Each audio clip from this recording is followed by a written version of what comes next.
Welcome, everybody, to episode 11 of the PDS podcast. In today's episode, we'll be chatting with our guest about NFTs, photography, and of course, storm chasing. But before we get started, I just want to take a moment to thank our sponsor for today's episode, Miracle Dent Repair. We'll hear more about them a little later in the show. Also, if you're watching us live right now, just remember that this is the raw and uncut version of the podcast, which means you may see or hear some things that don't make it into the final episode. Also, during the break, you will have an opportunity to ask today's guests some questions of your own. So please make sure to send them to us in the comments. And one more thing, you may notice my intro for today's episode has been pre-recorded. And the reason for that is because I had another oral surgery yesterday and my speech has been affected during the healing process. Luckily, our good friend Shannon Bileski has agreed to step up to the plate and co-host today's episode for me. So thank you, Shannon. Now sit back, relax, and enjoy the show. Welcome, Shannon. Hey. So tonight our special guest is Jessica Moore. Jessica is a meteorologist, full-time storm photographer, and NFT artist based out of Colorado Springs, Colorado.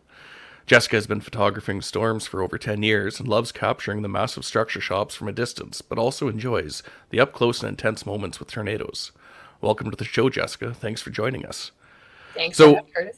Can we call you Jess or Jessica? Yeah, just call me Jess. That's perfect. Okay, because I'm going to, and I didn't want to insult you. No insult. Perfect. So in that intro there, we talked a little bit about NFTs, and from what we've seen, you're one of the many storm chasers who's recently gotten involved in NFTs, and I'm sure many of our listeners are asking, what the hell is an NFT right now? So if you wouldn't mind, could you give us a little insight into them and basically start with what is an NFT? Sure. Yeah, no problem. So essentially an NFT, if you don't already know, it stands for a non-fungible token.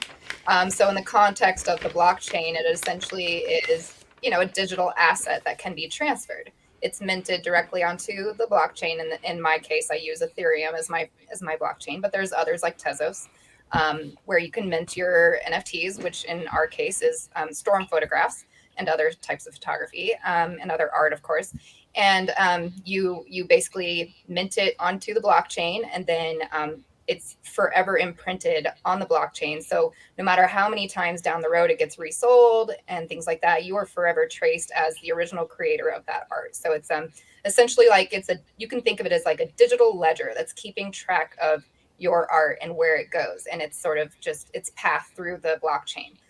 So it's really a great way to authenticate your ownership of your art, and it's just really a fascinating new technology, and it's been really exciting to kind of be there from the very early stages of this NFT kind of journey for photographers. At least NFTs have been around for a few years, but for photography, that was kind of a newer thing that really didn't get kicked off until like March, April last year, and then really got big over the summer of last year. So we've just seen tremendous growth with all types of photography and art, all different forms of art and NFTs. And storm photography, initially, there was really just no market for it. But storm photographers like myself, Dreadlock Traveler, Shannon, and others, we've just been like working really hard to like kind of pave the way for more and more storm photographers to enter the NFT scene and start to just, share their art, their storm art. And I think it's just been really exciting to be a part of that journey, because I think a lot of people before NFTs didn't really think of storm photography as art. Like they didn't really think of storms as art, but we're showing why there's so much beauty in storms through this platform. And I never imagined, that my photography journey would lead me here per se. I wasn't really interested in crypto before all this NFT stuff, but man, it's just been life altering to be able to share storm photography really with the world through NFTs. So I understood every single word that you said, but I have no clue what it all means. So what's a blockchain? What is all this stuff? Like it seems. Yeah, I don't get it. I know you and Shannon are both into it, so maybe you two can educate me. It's super obscure, but again, like I think the easiest thing for people to latch onto is thinking of a blockchain as a digital ledger. So anything that helps you keep track of transactions, only this is done through a blockchain. And it's kind of coding heavy. So like you can literally go into this is probably just going to confuse people more, but like there's very technical ways that you can go into, look at the contracts that are, that you're utilizing via the different platforms like Foundation and OpenSea and SuperRare. You can look at the platform, or you can look at the contracts and the coding behind all of that, and just trace the, basically trace the ownership of your NFT. So again, like I said, it's just a ledger that keeps track of your NFT wherever it goes across the whole, the whole platform. And I think too, one thing that I can kind of interject into that is that it's visible to everybody. So it's kind of like a bank account. Like the three of us have bank accounts and we're making, I give Jessica $10, she gives you $5. All of that is on the blockchain and visible to anybody and everybody who wants to see it. Okay, so you need to have an OpenSea or Foundation account, and then you can access that stuff to see what's happening.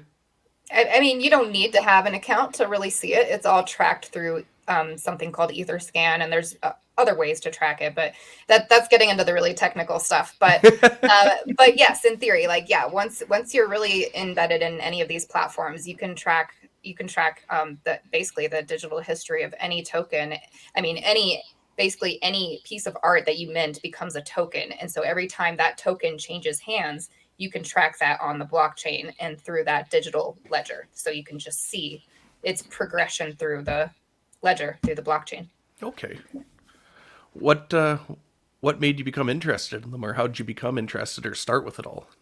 To be honest, unfortunately, I really had some serious health issues develop for me last year. And I realized that I was going to have to find some creative alternative income streams that were outside of your traditional, 8 to 5 standard job. I had graduated with my degree last year, so or in like late 2020, and so 2021, early 2021, I had hoped that I would start like a traditional path, into meteorology or even do grad school. But health, my health just really deteriorated at that time, and I realized I needed to find something more accommodating basically to my needs. So I did a lot of research. I was looking around. I was kind of really lost for a couple months there. And then I started to get wind of, I think the very first person I heard about NFTs from was Rob. I can't believe I'm blanking his last name right now. Shannon, not Rob Hall, anyway,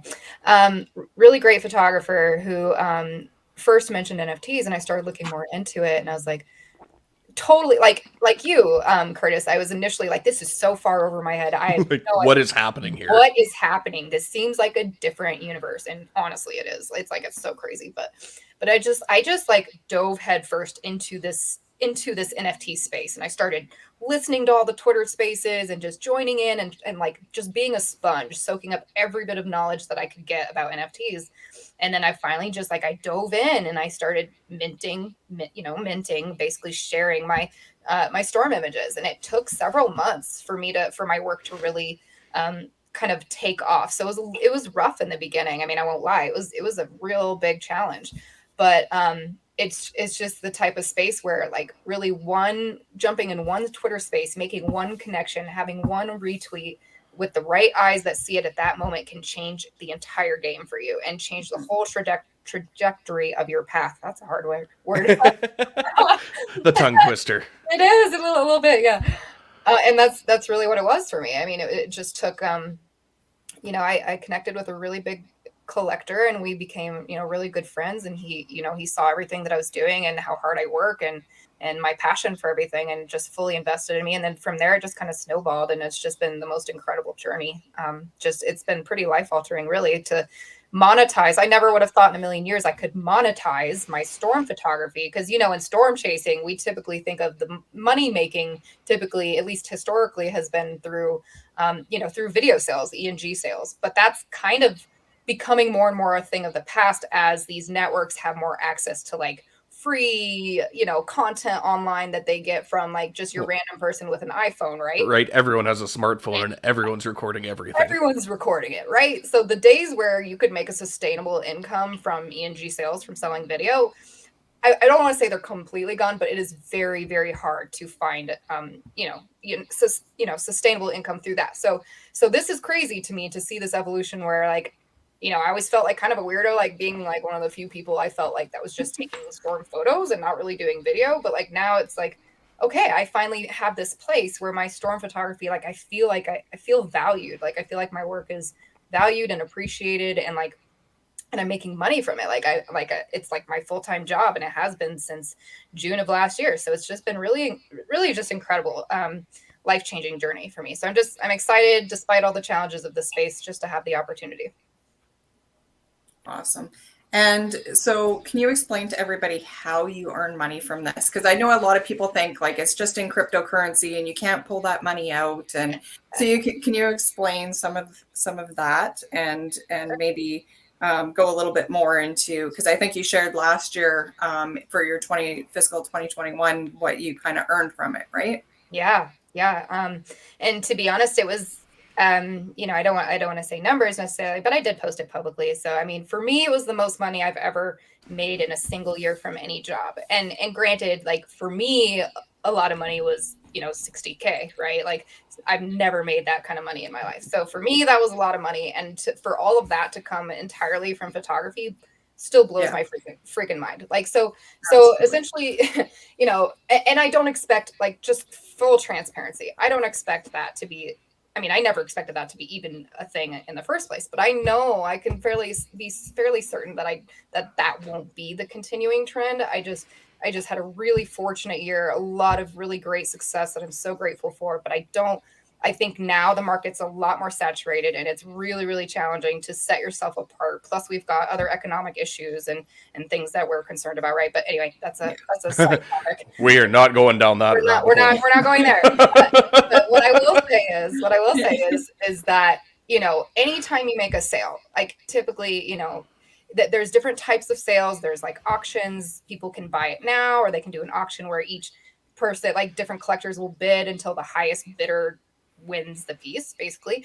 And then once that sale is made, then that Ethereum or whatever blockchain you're using, that you make whatever that is. So like, if I priced it at 1 Ethereum, then I make whatever the price of 1 Ethereum is for that day. It's like just over 2,600, I think earlier is what I was looking at, but it's been so variable. But as soon as that currency enters your wallet, which, there's different wallets you can use, you can convert that. So you can convert it to fiat or USDC or USD, and then you can cash that out. So it's as soon as you convert it and cash out, then you're essentially, so you have your real money, right? Like, but an important thing that people got to remember is that all of that's taxable income. So it's not like you can't get away from claiming that. It's just any sort of regular income. In fact, I'm basically writing it off as business income, where I'm setting aside basically like 40% of my earnings, which is a lot of freaking money. But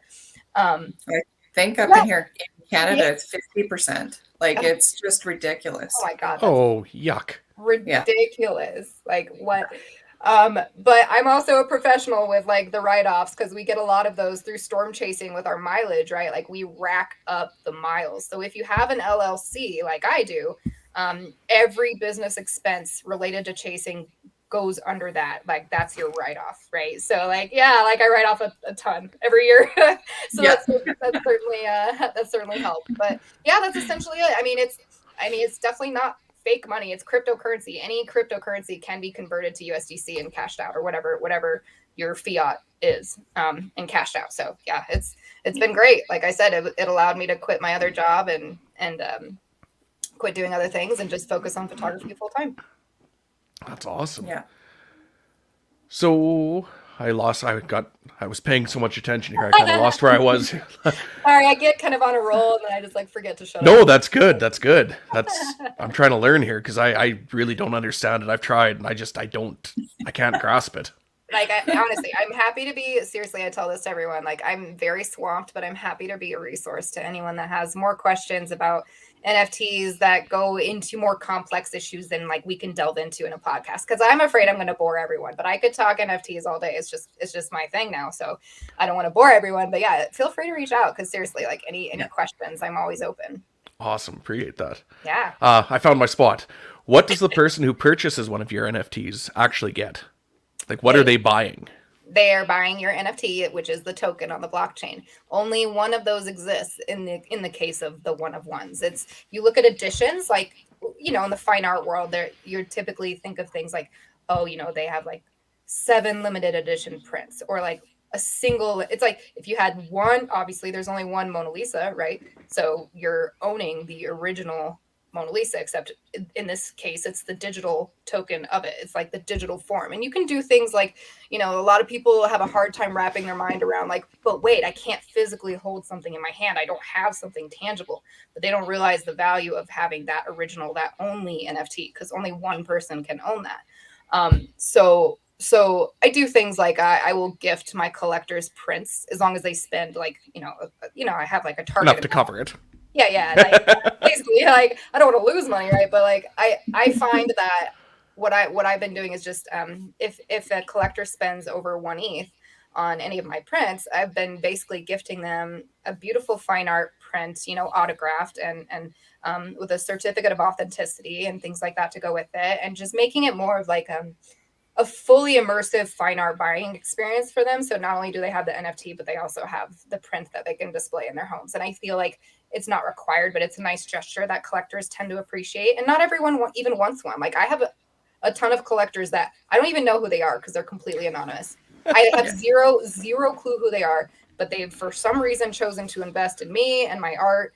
They do it for different reasons. Like maybe they're hoping to flip it for profit later. Like if my art goes up and up in value, maybe they just really love the art in their gallery and they just wanted the art, or who even knows? Like there's so many theories about why people want to buy your specific NFT.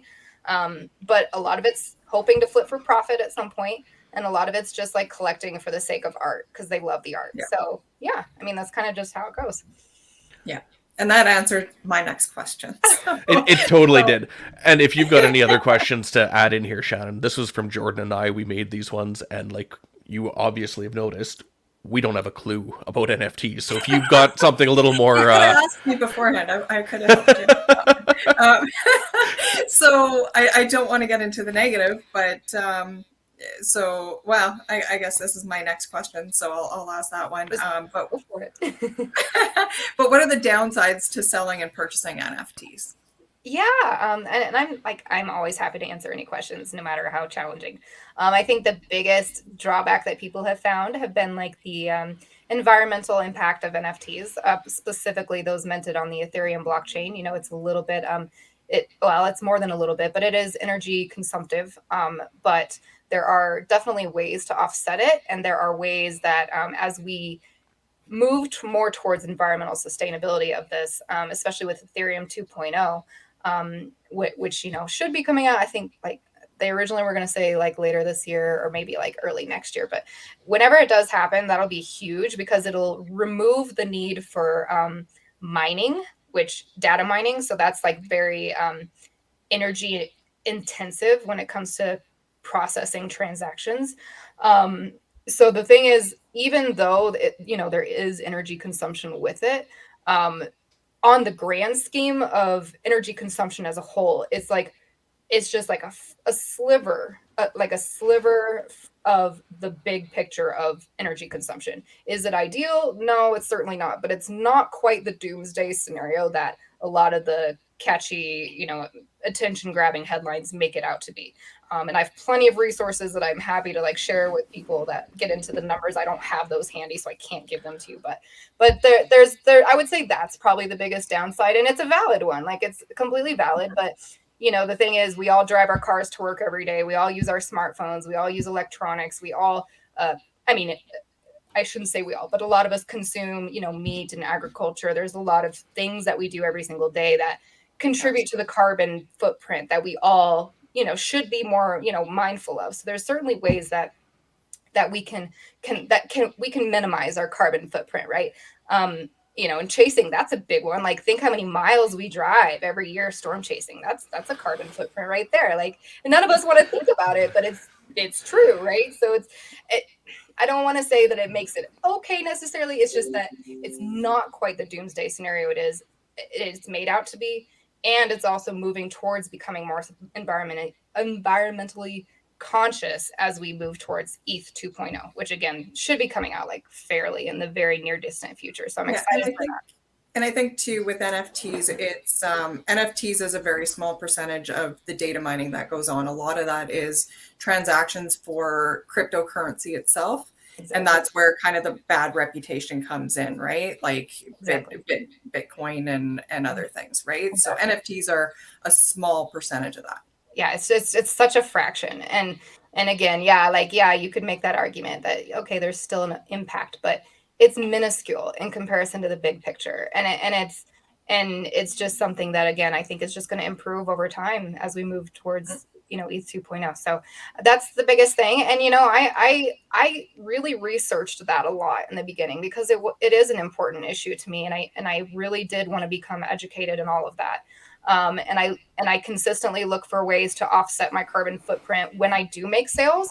I donate 10% of every single purchase to Give Back to Nature, which actually works with two different organizations that do basically help with reforestation and plastic cleanup. So it's like, you know, it's just kind of a way that I'm able to offset some of my carbon footprint. And it's honestly, it's more than I've ever been able to donate ever really to anything like that before. So it's still like, honestly, in my opinion, it's a net positive because I'm giving so much back, I think, to helping with the you know, restoration of forests and plastic cleanup and all that stuff.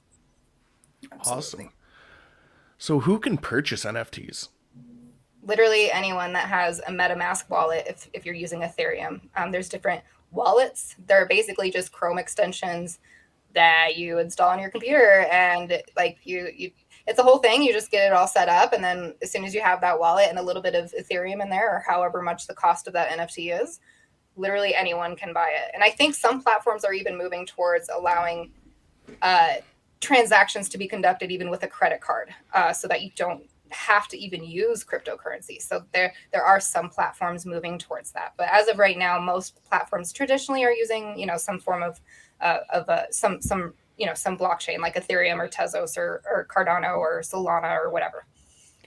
I feel like you need to do an entire YouTube series explaining this for everyone.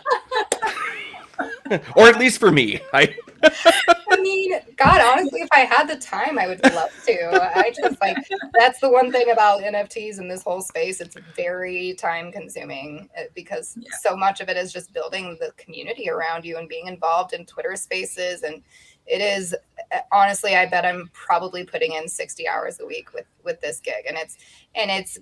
But it's like, it's still based around my availability and my schedule. So that's the great thing, is I still have full flexibility of things, and I can choose when I want to work and things like that. So it gives me full freedom to like do that. But it is it is like some of these Twitter spaces I've spent like legitimately hours in Twitter spaces before. And like, I think the record longest time I've spent in a freaking Twitter space was, no joke, like 6 or 7 hours. And I was like, wow. Wait, like I cannot, that's not, why? That's not sustainable. It was in the early days. It was in the early days with like some big collectors, and we would all just be like, you know, just that is an 8-hour freaking meeting. I know it is, literally, but we would all just be shooting the breeze and making connections and just like sharing each other's work, and it was super wholesome. But then next thing you know, 6 hours goes by and there's your whole day, and I'm like, okay, I can't keep doing this. Thanks for coming to my TED Talk. Yeah, literally. It's exhausting. But, yeah, and that's been one of my challenges in that space is, you know, I work full time. I can't spend that much time in there, and that's sometimes what it takes in order to get some visibility and make those connections, right? Exactly. And I think that's what burns a lot of people out of NFTs is, I mean, there aren't a lot of folks that can really invest that kind of time and energy into the space.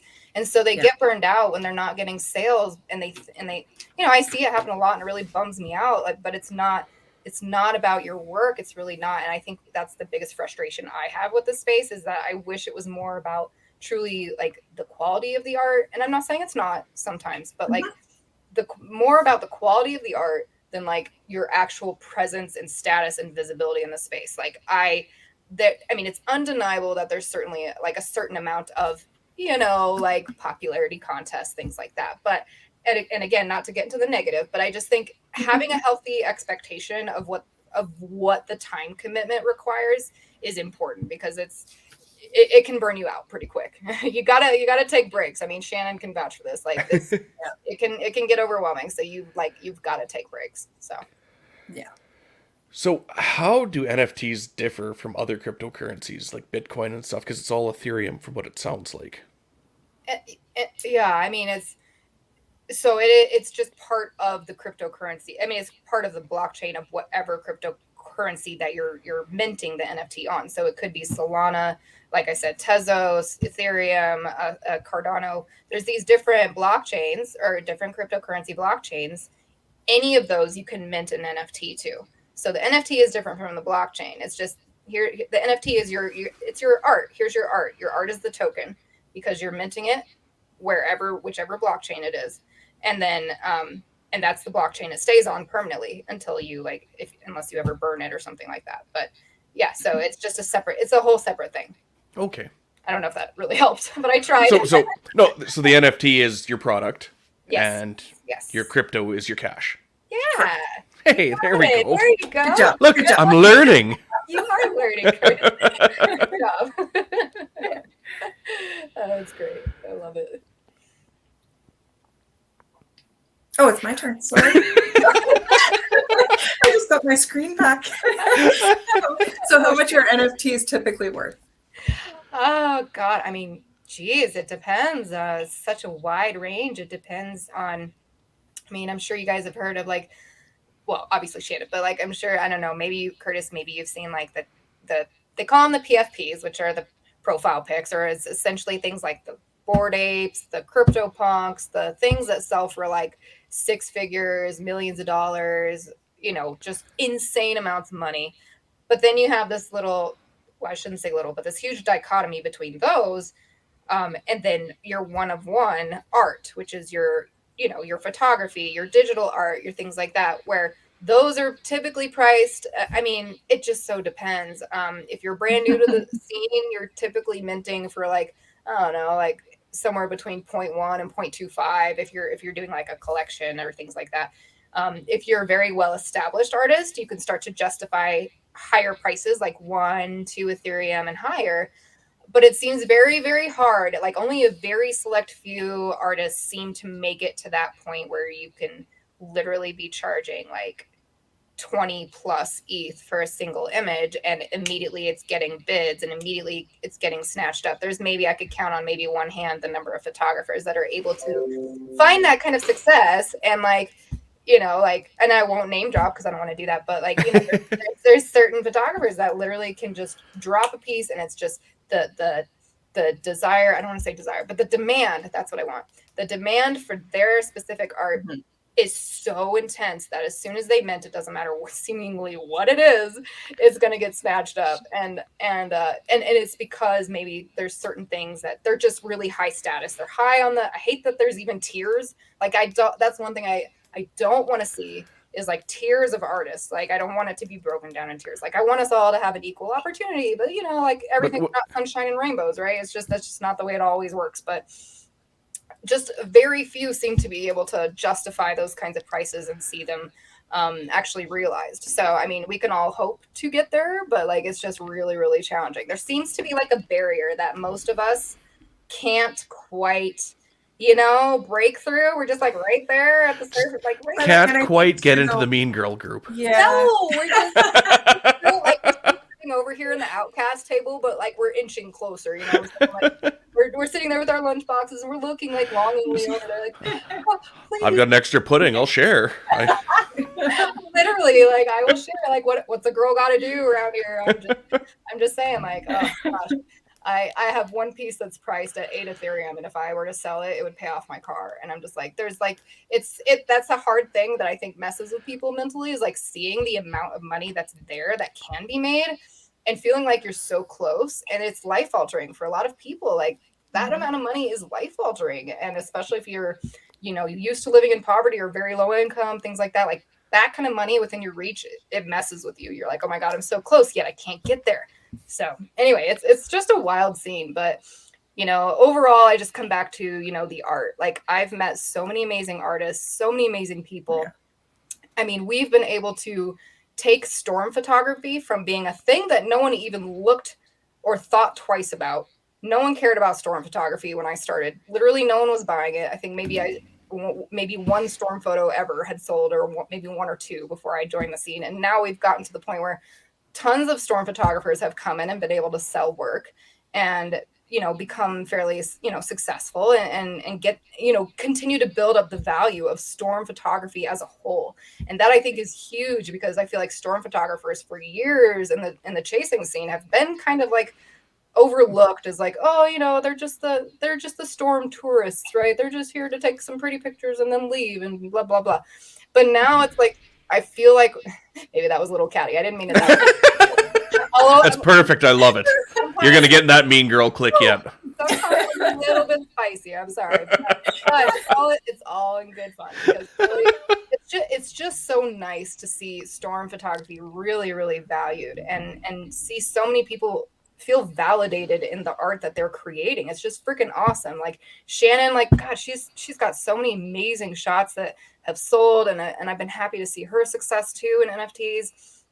I've had some of my most prized images sell for amounts I never could have imagined. And it's not even so much about that, although it's, as a single mom, like, you got to know that's, for me, it's just so life altering to have that kind of opportunity to break free of some of these chains that, frankly, as a single mom, like, it's just, you live in a lot of poverty. It's just the way it is. There's just a lot of financial hardship. I don't want to say poverty, but financial hardship and struggle. And so being able to break free from that and actually, like, build up a college savings account for my daughter, like 401k for myself, like a Roth IRA for myself. These are things that were never possible for me before NFTs. So I'm like paying off debts. I'm like having these opportunities that I never had before. But even beside all of that, it's truly like the art, the people believing in you and validating you, and seeing your journey as an artist and a storm chaser, and realizing, holy shit, like, what these people No, do. that's good. What these people do to capture this storm art. It's not just like you just drive up to a pretty storm and take a picture. Like, there's so much to it. And I love that we as storm photographers have been able to really show just the value of the work that we're out there creating, and just how challenging it is just to forecast to even be in the right place in the first place. And then you're navigating around the storm. You have to navigate around the storm in such a certain way that you're getting the shots, the up close shots, the far away shots, like everything. And it's all risky. Like, we all know that, like, lightning strikes, things happen, like, and there's risk involved in all of it. So it's been just really empowering, I think, for all of us as storm photographers to be able to share our art in that way. Yeah, and the stories too. That's one thing I've enjoyed is, some of our storm stories nights, and hearing, the stories from everybody, and I think you're right too. I think having somebody just reach out, purchase an NFT, and be able to talk with them and find out why did they connect with it, and it's just that feeling that somebody saw you, right? It's something that's personal to you. And you put so much effort into it, and to be able to share that with somebody and somebody feel it, that's amazing. So amazing. It's just the most great, it's just the most incredible feeling. And then, to even take it from there and start to have these NFT exhibitions that I've been going to, and some of us have been, fortunate enough to be able to be a part of these collaboration projects with other artists. So now we're working with other artists. We're continuing to just like break the mold, I think, for storm photography, and show what can really be possible out there in the art world for storm photographers, and just challenge what the world perceives as art, I think. And that's just been awesome. It's really been really cool to be a part of it. Yeah. I think I'm starting to get a grasp on what's going on here, but what but what stops a person, like, once you sell that digital file, what would stop a photographer from making a few tweaks to it? Or maybe they've got 3 or 4 of the same picture in a row of the same storm. What would stop a person from selling either a duplicate or a modified picture? Like, from what I'm hearing, it's once you've sold that NFT, that's the digital file, and anything, like, any changes you've made to it would be saved in that file. But what would happen if you changed that file and wanted to sell it again? Like, can you Um, do that, or is that? no, see, that's super frowned upon. I mean, basically, they basically decide to trust you. When a collector buys a piece of art from you, they truly, when you say this is a one of one, that means it's truly a one edition of one, meaning there will never be another image exactly like this that's ever duplicated and reminted on the blockchain. So one of one means that's the only one there can be. So again, that's why it's valuable, because I it gotcha. truly is the only one. If you were to, like, photographer, let's say a photographer minted and sold a storm piece and then decided, well, I'm going to mint and sell another one of the same exact image, then they would basically destroy their whole reputation in an NFT community, and they wouldn't be able to probably sell anything else. But there does come some subtle differences. Like, for example, I've sold 2 different shots of the Imperial Storm. This one, I was like, we're right here. I've sold 2 different shots of that storm, both vastly different perspectives. So there's that far away shot, and then there's like the up close shot where I'm basically in the vault of the storm, looking right into the inflow, like basically right into the updraft. I mean, and it's like right over my head, basically. 2 vastly different perspectives of the same storm, but it's different enough that it's like not seen as like being dishonest. It's like you can mint photos of the same storm as long as they are different, as long as they are not the exact same image with just a slight change. Like, that would just be kind of weird. Like, it would just, you're not being totally honest when you're doing it that way. Well, and Like, that's what I was thinking, but I just wasn't sure how that worked. it's an accountability thing. You basically have to, the thing about the community is if they see anyone doing shady behavior, weird things, like whether it's whoever it is in the space, like, they typically call it out. So Good.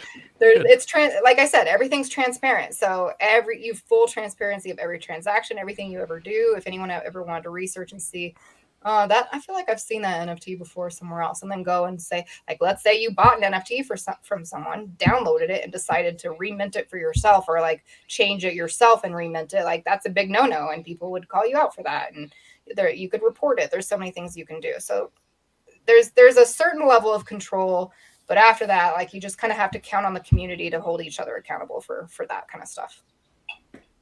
I gotcha. Absolutely. Yeah. Okay. So what advice do you have for somebody who might be looking to get into NFTs? Oh gosh. Well, I would say some things about how I started were really great. So just learn everything you possibly can, be a sponge, do all the research, whether Google or by joining Twitter spaces where they're talking about NFTs. And, make sure you're finding the good ones where it seems like everyone's reputable. Follow a lot of influence. I don't want to say influential, because I don't like influencers. I don't like that whole People who have been in NFTs for a while. Yes, thank you. So yes, because that has a weird connotation. But yeah, people that are just knowledgeable in NFTs and have the experience, and always do your own research on everything. Just be really smart. Never invest more into NFTs and this space than you can afford to lose. Because there's no guarantees with anything. This is not financial advice, but I'm just like, I just really immerse yourself in the community and be supportive of other artists. That's a big deal. And if you come into the community and you're just looking for a cash grab, and you just don't involve yourself in the community at all, and you just expect your work to sell on its own, it's just 99% of the time it's not going to happen, no matter how good you are. And unfortunately that's been the case for some folks. You have to have a lot of humility coming into this space, and just know that you're going to have to start from the ground up and work really hard, and again, build connections authentically with people around you. Befriend collectors, befriend other artists, just join different communities, right? Just build connections. It's just like real world art in a way, because you're networking, right? You're networking, building relationships with people, collectors of all types, artists of all types. And that's important. That's your brand. That's who you are. You're putting your art out there and constantly creating and being involved. And yeah, so I mean, that's basically it. And just always never be afraid to ask questions from, to people that are really well established and know, a lot more of what they're doing. I will give you a secret though. None of us have this all figured out, because literally that is the secret. It's the secret. Like, I just gotta put it out there. Like, we have a general idea of the way things go, but let me just tell you, the second that anyone thinks they have it all figured out, they're going to be wrong, because it's immediately going to change tomorrow, or like in 5 minutes. I'm serious. Yeah. Like, it's just such a dynamic space. I mean, honestly, like it changes just as fast as the weather. Like, I hate to be nerdy and do a weather pun here, but like, it literally changes that fast. So so just invest yourself in the space, and make sure you have the time and energy to invest. Like, if you've got a full-time job and you have a family, you have kids, and you have school, and you have all these other things, it's going to be really challenging for you. And it's, again, sales success is not a reflection of you, the artist, or you, the person. It's just a matter of time investment and how much you can give yourself to this space, because that's really, unfortunately, that's what it takes to get seen. And for people to want to invest in you, they want to know you and want to see you're committed to the community, and that's just kind of what it's all about. Yeah. Excellent. So I was going to ask you how to make me rich, but one of our listeners actually had a better question, so I think we'll use his. So Garrett Beverly would like to know, if you sell one of your shots, do you still retain the rights to display it on your own website, gallery, social media, etc.? Absolutely.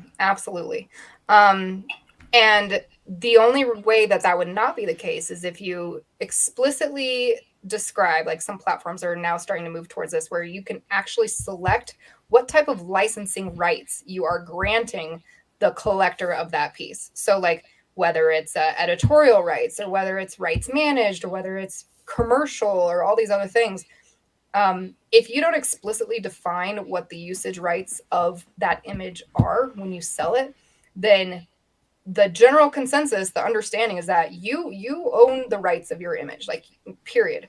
You still own it. In fact, you can still, like, some people even still do stock images, sell their images as stock, so I've had people ask me, well, if I already sell these images as stock, does that mean I have to delist all of those before I can sell it as an NFT? And the answer is no. Like, that's not the way it is, unless you're going to be giving away full usage rights. If you're giving away like a CC0, like full usage rights of your images, then yeah, like you're basically giving free usage to anyone, like to the world at that point, once you sell it. So yeah, I mean, it's just kind of universally accepted that no, you still own the rights to your images, unless you explicitly outline different licensing and usage rights that are, given to the collector when they purchase it. So yeah, all of my photos that I've sold as NFTs, I still sell prints. Like, I still do things like that. I will say, now, if you want to increase the value of a certain NFT that you want to sell, for example, let's say you could just approach it like, okay, I've never shared this image anywhere. No prints will ever be offered of this. And whoever purchases this NFT will basically get either full rights, or like, editorial rights, or like, because if it's editorial, then they can just do basic, like, I don't know, I think they could do like publications and things like that with it. They could do very limited things with it, but, like, you still retain the rights at that point. So there's a lot of different ways you can do this whole NFT thing to build value. So creating a one-of-one unique NFT that's not for sale anywhere else, not on any stock websites, not any prints, like a truly one-of-one limited edition NFT, then you could do that, and you would be able to justify a higher price for that. But if it's a one-on-one NFT, you still only have that one-of-one NFT, even if you're selling prints and things like that, elsewhere. It's just, there's different approaches that you can take. I hope that wasn't like way too like all but sometimes it's sometimes hard to like concisely answer. But short answer, yes, you retain your rights. Beauty. Sorry, guys. No, that's awesome.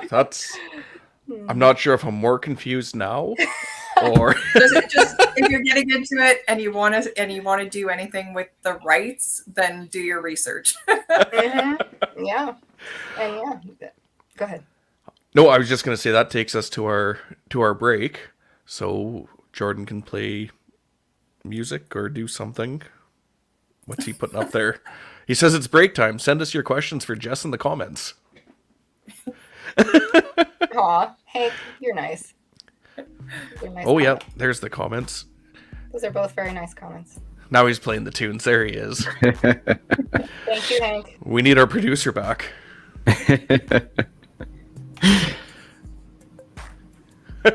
Yes, she does, Hank. No, that was awesome. I've got a pile of stuff to look up now. You had to focus on talking. I was over here writing stuff down the whole time. Oh, good. Then you do the work. I'll just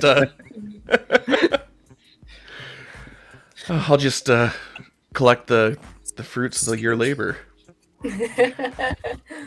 Thank you, Hank. So I'm on to page 3 here now, and it's got in bright yellow and bold letters that we need to get a soundbite from the guest. So, Jessica, could we get what do you usually ask for, Jordan? Just like, this is Storm Chaser, Jessica Moore. You're listening to the PDS podcast, kind of thing. Okay, cool. Ready? And whenever it's recording, so he'll be up. Well, hey, this is Storm Chaser and meteorologist Jessica Moore, and you're listening to the PDS podcast. Nice. Perfect. I sounded so nerdy. Oh my god. I love it. It's perfect. Well, hey. We just spent 47 minutes talking about non-fungible tokens. Don't worry about talking about being nerdy. Okay, yes. We sure solid point. So how was your trip? I want to know how your trip went. Oh my god, it was amazing. Saw a couple of national parks for the first time, like Joshua Tree and Death Valley. Man, incredible. Just beautiful parks, and I'm glad I went at this time of year because it's not like deadly hot. But I tell you what, I am exhausted. 8 days of traveling across 5 states. I'm very tired. But it was amazing. I mean, I drove to LA for an NFT exhibition that I was going to be having a piece shown in, and it was just crazy surreal to see like my art on the wall of this gallery.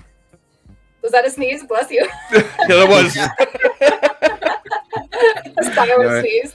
He's just dabbing over there. Yeah. Oh man. I think I'm too old to dab. Same. Oh shoot, no, but it was. Thanks for asking, Shannon. It was really wonderful. Needed road time. We know how it. Like you all know how it is with the road therapy. Oh, yeah. We need it. Every time I get back from a road trip, I'm like, man, yeah, like I needed that in my life. Yeah, I'm looking forward to some road therapy that isn't icy. Right? Mm-hmm. Yes, Truly. Yeah. I had a pretty sketchy drive through portions of Utah and I-70 in Colorado. I was like a little sketched out. Very very icy, surrounded by truckers. The fun stuff. But yeah, so I was glad to get home. But I tell you guys, like, I am tired of the cold. I'm ready for storms. Like, what's funny? Oh my god, it's so funny that well, I don't know if funny is the right word, but it's interesting that the one night that I was completely without service, I should say the 24-hour period that I was without service in Death Valley, was when the crazy tornado, like epicness, happened in Iowa. I missed every single bit of that. I had no idea any of that went down. I'm just having the time of my life in Death Valley, getting like honestly the best landscape shots, some of them that I've ever gotten. I'm like just my little happy place. I finally get service in Vegas the next day. I'm like, what did I miss? Son of a bitch! Like what?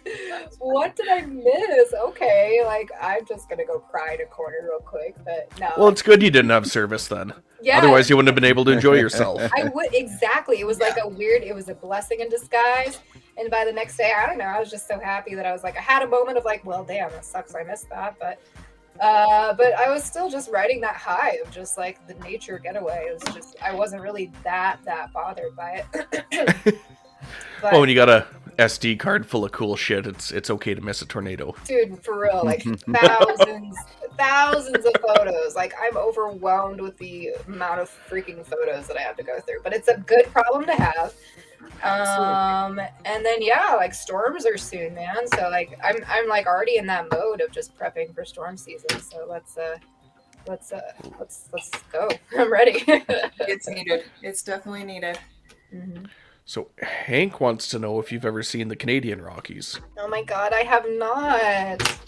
It's so sad. I really every year I say, okay, this is the year I'm going to go check it out. I have been to Vancouver, Canada, which was BC, which was absolutely absolutely beautiful, stunning city, and did a little sightseeing around there. But I have not seen, like, I haven't really gone to, like, you know, Jasper and Banff and any of that epicness or anything like that. So it's on the bucket list, believe me.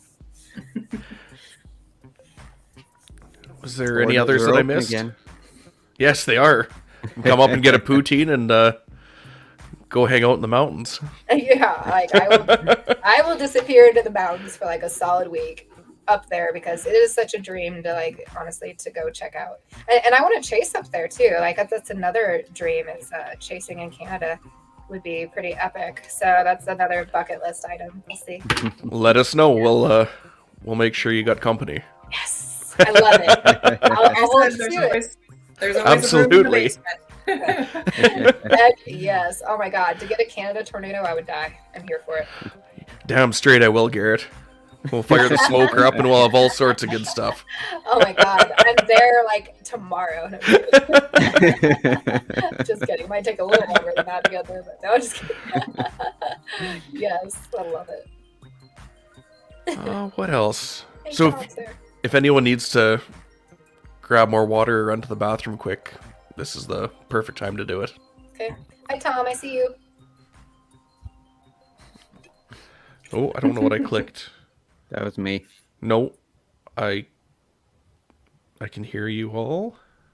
Bueller. Somebody losing internet? Is that me? No, there we go. I clicked the... I don't know what I clicked, but you guys disappeared. My background showed up and I couldn't find my tab. Yes. Yep. Yeah, I'm tired of Rubish. the cold. It was minus 25 when I went out walking today. That's disgusting.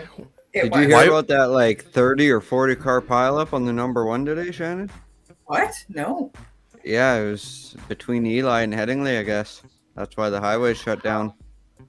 Oh, I didn't hear it even shut down. I Yeah. literally go nowhere. I go to the store once a week, maybe. Like, it's pathetic. I can't wait to get out and drive. If we can afford it. Yeah. Right. Oh God. Wow. Yeah. Awful. Yeah. Filled up the vehicle the other day and it was just about $200. I might have to sell my new teeth for gas money.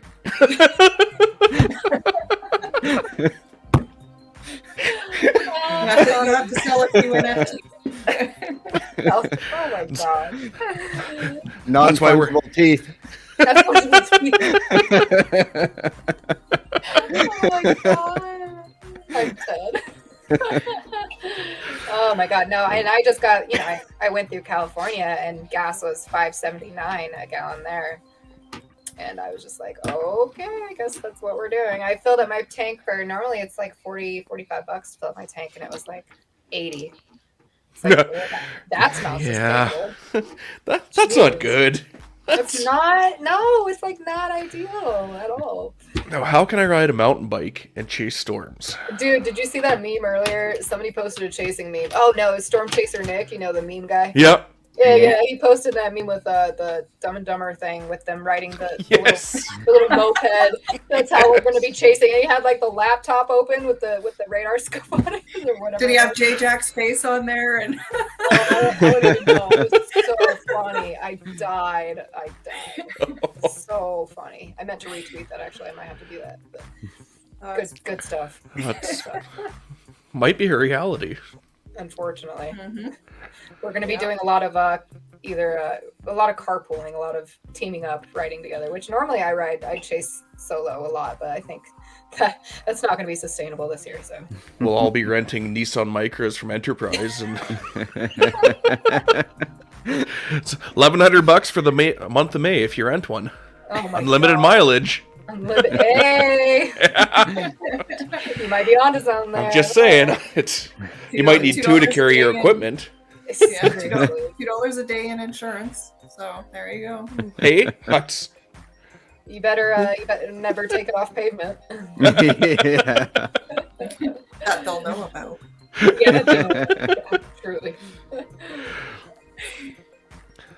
all right. So, are we? I think we're caught up on the questions. Looks like it. Perfect. Then we can jump into part 2 and let Jessica get to bed after 8 days on the road. Oh my God, I'm so tired. I'm going to sleep like a baby. I can't wait. All right, yeah, I'll just play the sponsored ad, and then you guys can get back to it. So as soon as the ad's done, then Shannon, you can jump in, and I think we're with your question from Not Read. Okay. Okay, never mind. I'm good. You've thought a question up. Well, yeah, kind of. Perfect. Yeah, I'll figure it out. Oh my gosh. All right, and here we go. Hail damage. It can happen at any time, and when it does, bring it to the hail repair specialists at Miracle Dent, because dents are what we do. Our paintless dent repair process maintains your original factory finish with no repainting or parts to order. You'll have your vehicle with its original factory paint back in no time like it never happened. If Mother Nature has put a dent in your summer, come to Miracle Dent Repair. Dents are what we do. I love that sound. Dents? That hail. Every time we play that commercial, I love it. So, Jess, we've started doing this thing where we ask our guests if they have a question for our next guest. And on the last episode, we had Reed Timmer. So he didn't quite get back to us with his question, but Gizmo did reach out, and she just wanted to ask if she can come for a visit. If she can come for a visit? Yes. Like to me? Of course. To you. Oh my God. I love Gizmo knows that I love her. Okay. So we're already besties. And anytime I run into Reed out in the field, I'm just happy to come see her and give her all the pets and love. So yes, absolutely anytime. Awesome. Well, we'll have to set up a visit. I would love that. So do you have a question for our next guest? Will be Greg Kopp and Dave Stills from NTP. I'm sorry, you actually kind of cut out there. I didn't catch the name. Sorry. I said, did you have a question for our next guests, which will be Greg Kopp and David Sills from NTP, which is the what is it? Northern Tornado Project. Northern Tornado Project. Yes, I knew what TP was. Northern Tornado Project. Maybe if I knew more about them or the project. Okay, and we can get that information to you. Yes. After. Oh, absolutely, okay. absolutely. And we can follow up. Okay, let's do that. That way I come up with a good question for them. Yeah, Perfect. Absolutely. Excellent. So now it's time for the 21 question segment where we get to learn all about Jess's life as a storm chaser. Oh gosh. Yes. Oh yeah. So to start it off, since I've only been chasing for like a year and a half, I like to use this as a time or a point to get the lowdown, the scoop on what your secret weapon is. What do you do, or what do you look for in the models or the radar? What do you do to forecast? You know, that's a great question.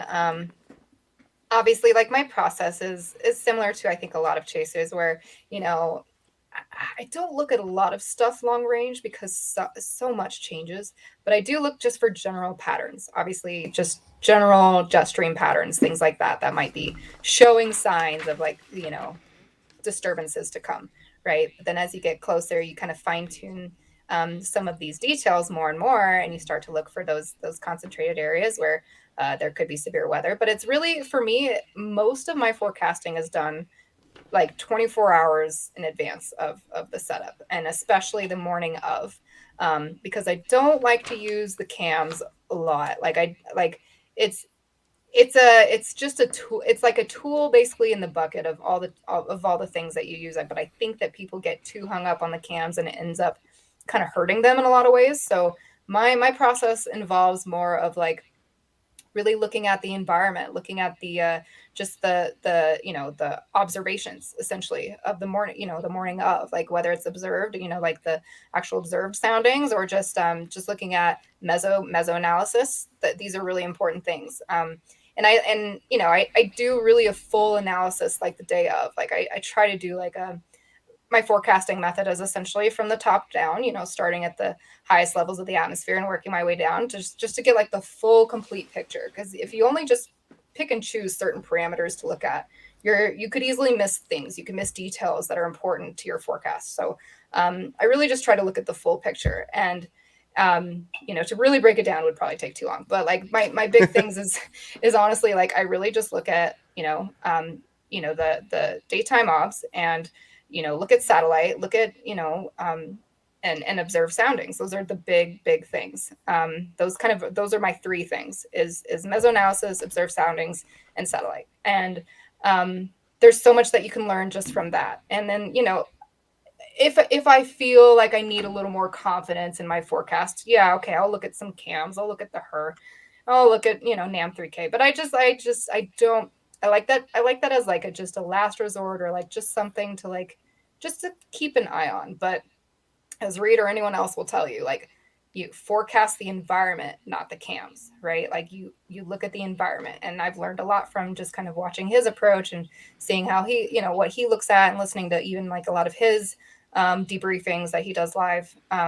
It's really important just to look at the full picture of your setup, right? You cannot just take notes. That's great. Yeah.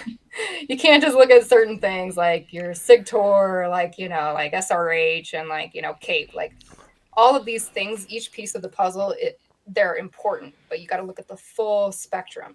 And I really like to look for gradients. So, whether it's a gradient with the obviously with your dry line, you look at your dew point gradient, you look for dry line bulges. Those are obviously always important. I love to play dry line bulges. That's one of my favorite things is to target those areas, because they have that enhanced area of enhanced, helicity and vorticity and convergence and all those things. But then I also really like playing the triple points. I really like playing triple points a lot. It just depends on the particular setup, but it depends on the setup. But like, I tend to kind of hover between those things. Like I love dry line storms because you're more likely to have more of those isolated, pretty structured storms. Typically, I mean, not that's not always the case, but a lot of the times you'll get more of those pretty isolated structured storms along the dry line and dry line bulges and things like that. Whereas sometimes triple point storms can be more messy, but there's also there's a lot of convergence and vorticity happening there as well. So there's so many things happening at these different points. So it's a play-by-play thing, and a lot of decisions are made the morning of. Like I'll generally get to a forecast area that I feel fairly confident about, but then if I wake up that morning and the models are telling me I need to go way over here, I need to totally throw out my plans for the night before, and I need to go here. A lot of that can be determined by looking at satellite. You wake up and there's a frontal boundary. Like you wake up and there's some feature on satellite that's telling you need to go here. And you need to be kind of willing to throw out your forecast if you need to play what's happening in the environment right now, and throw the models out the window and just play what is happening in the environment right now.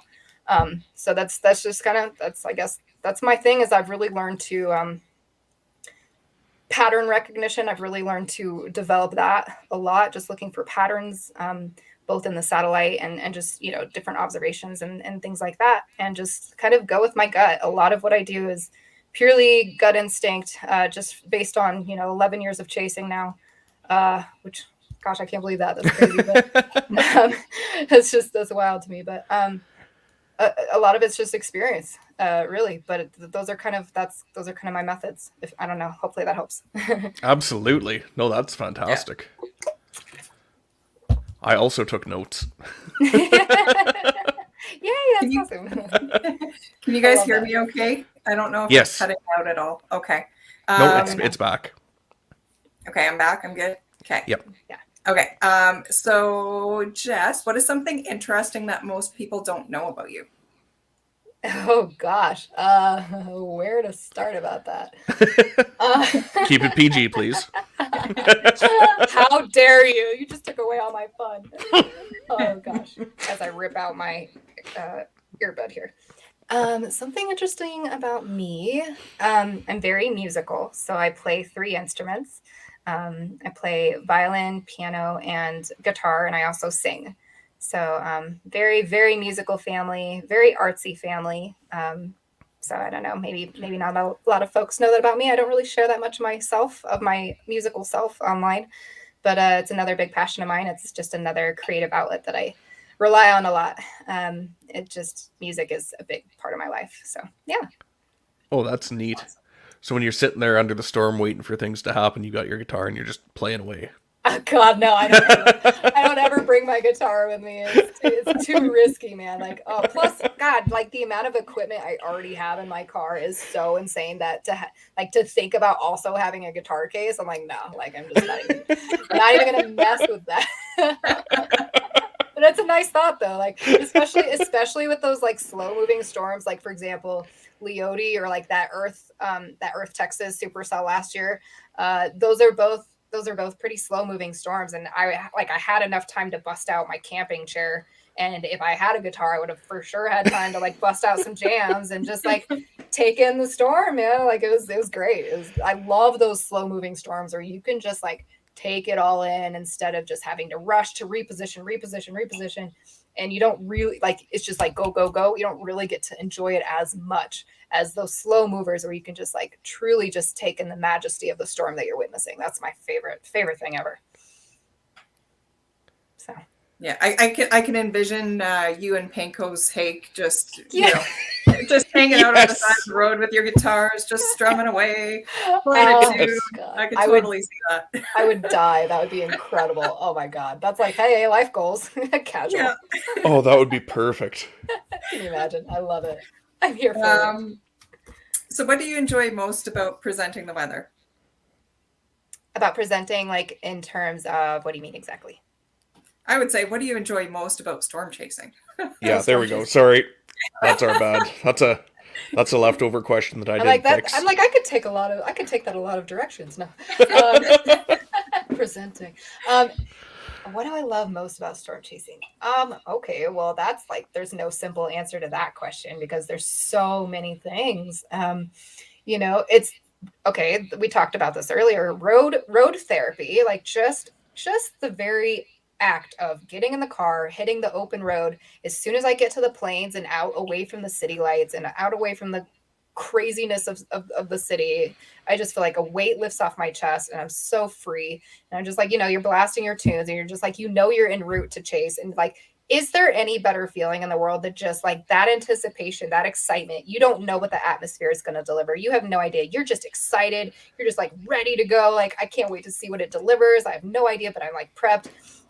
Like in blasting your favorite tunes, you just like, you feel untouchable in those moments. And then there's that, you get to the target, and then you're waiting for storms to develop, and there's that building anticipation. You're just like it like looking at the clear blue sky or like the Q field starting to develop, and you're just like, oh man, like you can just feel the instability in the atmosphere and you can feel the moisture on your skin, and you're just like alive. You're like ready to go. You're like, oh man, I can't wait to see what happens. And then like that moment too of like, okay, this is the storm, and you're like en route to the storm, and it's chase mode. Like it's go time. It's like there's so many different points of the chase that are just so exciting and so like fulfilling. And then you chase, and it's like I love all of it. I love everything. Like I love the intense like core punches where you're just getting slammed with like massive hail and you can't see anything around you, and it's just like super intense. You like can't even hear anything. It's so loud, but you can't barely see the road in front of you.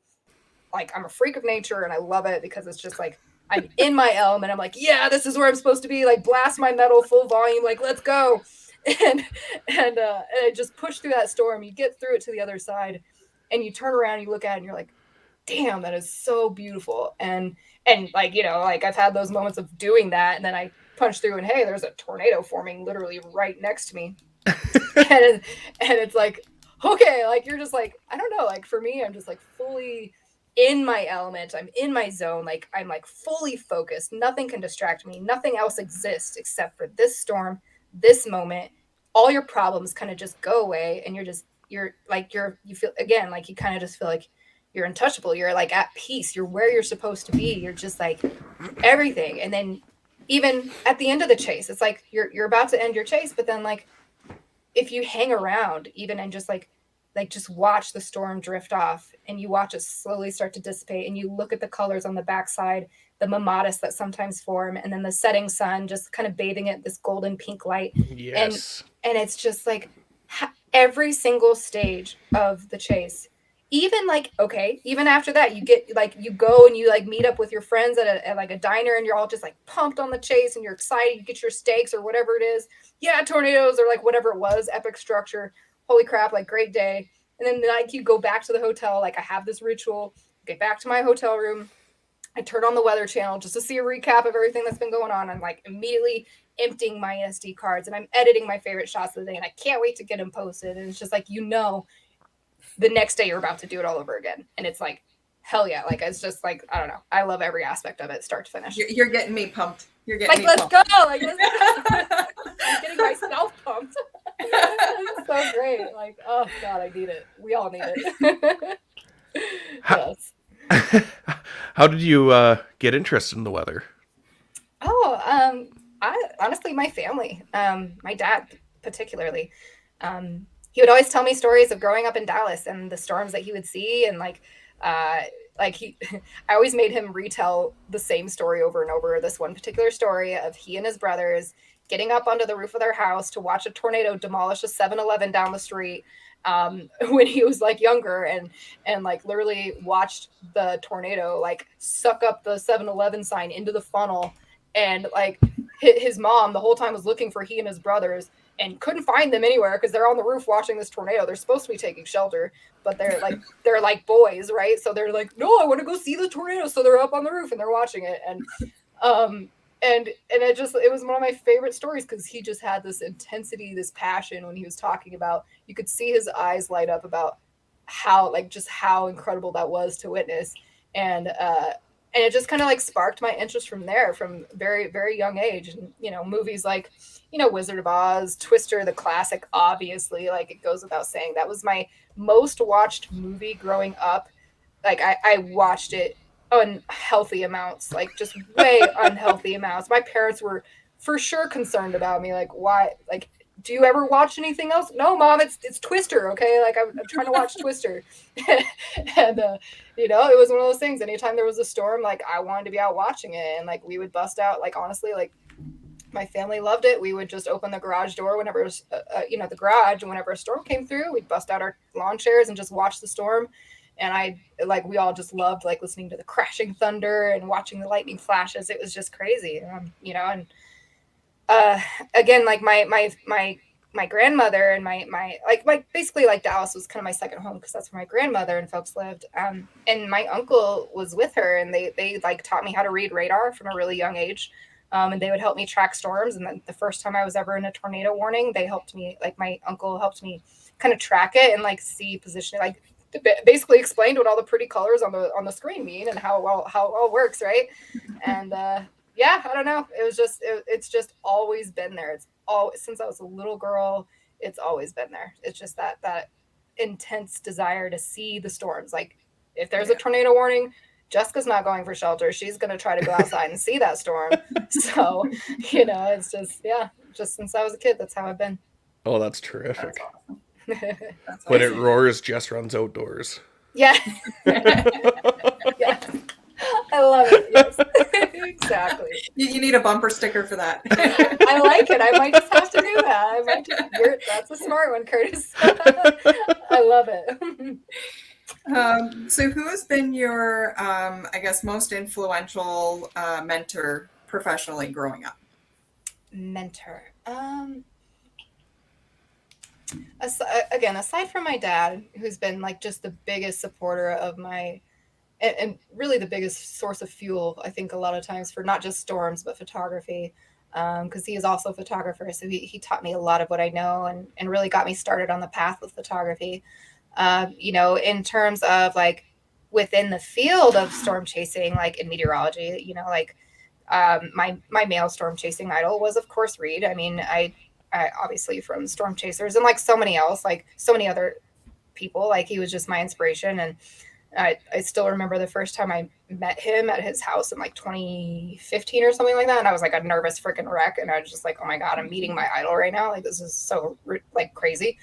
And now like, he's just like the homie. I don't know. Like I just, maybe that's ridiculous to say, but like I mean, I love Reed. Like I have nothing but good things to say about Reed. He's such a good dude. And he continues to be, you know, someone of a source of just massive inspiration for me. But, you know, I actually just did a thread on Twitter earlier about just all the women in meteorology that have inspired me too. You know, there's so many, but Karen Kosiba, she's by far number one for me. You know, just the field research that she's been a part of, you know, Vortex 2 and Twirl and so many projects that she has been just really integral, you know, aspect of. And, you know, just her research has just been so fascinating. And just being a woman in a STEM field like that, and no less being a woman out there operating the Dow in like chasing storms. And every time I just saw her, you know, speak, not just like, you know, in the television series, you know, Storm Chasers, but also just like any of her other interviews or anything like that, I was just always like, oh my God, I want to be like her when I grow up. Like,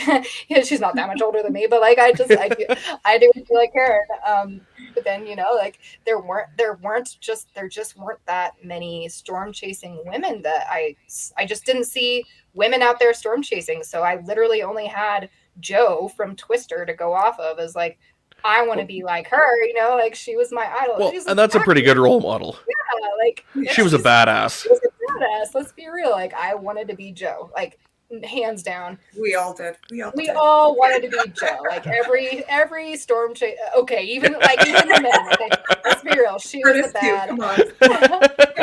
I love it. That's fantastic. But truly, like there just weren't female chasing role models. So all I really had was, you know, people like Reed to look up to until I did just, you know, start to discover more women out there, which was, you know, amazing. And I loved that. And I just was so grateful to discover more, like, you know, Emily Sutton and Ginger Z. And like, you know, there's so many out there now that I just want to emulate myself after and who inspire me. So yeah, there's no really one single person besides, I would say, my dad that's been really instrumental in, you know, because he was just instrumental in starting me on this path. But from there, there's just been so many inspirational people that, yeah, those are just the names that really stick out for me. What's changed the most since you started chasing? Changed the most. I mean, when you started, the iPhone 4 was probably brand new. Oh my gosh. So much has changed. I would say just my overall, you know, confidence in my forecasting ability for sure has like massively improved, especially after going through the amazing program that I went through at Mississippi State and being able to apply that to, you know, real world applications, obviously with chasing. You know, just really, really an amazing program. Greg Nordstrom, my professor there, was probably the single most influential person for me in terms of just massive improvement on my forecasting. I mean, just so massive. And so, yeah, just really overall, just confidence, skills, ability to trust my own instinct, ability to chase solo and take more of the risky maneuvers that I, you know, get closer to storms and do stuff that I used to think that only men do these things. Like even before I was storm chasing, I thought that was really just a guy's thing because I didn't really see women doing it. But now that there's more of that, I feel like my confidence in this growing and feeling like every single year I set new goals for myself to push myself even harder and farther than I ever did before. So every single year I'm trying to one up myself, and I'm not competing with anybody else but me because I want to be the best me that I can be. And, you know, I would say probably the other thing is just like, I don't know, just like the ability to rise above, you know, the constant, a lot of times there have felt like a lot of setbacks, really just a lot of, you know, people that try to bring down women in storm chasing. There's just been a lot of that kind of stuff going on, and I won't get into it, but I stay off Twitter. I have found, well, unfortunately with NFTs, that's like impossible, but I will say that continuously I'm learning to use it as fuel to rise above and just like be even more awesome and just like continue to work hard and prove my worth out there. And you know, because I remember the early days of chasing with, you know, certain men, like just there's one specific incident where I remembered with a certain chaser that like I was trying to have input in the forecasting for a specific day, and I really felt strongly that about this target, like this location, and here's why. I was trying to have my forecasting input, and he literally said, oh, go back to the back seat. The men are talking, and I just felt. I was just like, Excuse me?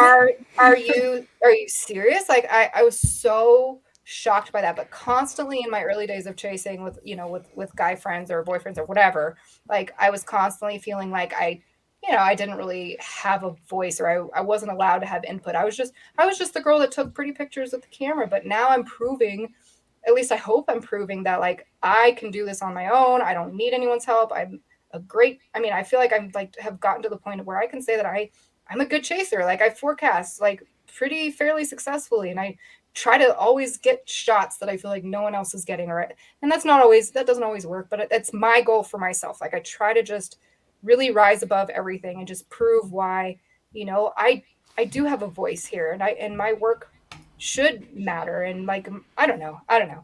Oh, look at Alice being all sweet. That's my boyfriend. Hi, Alex.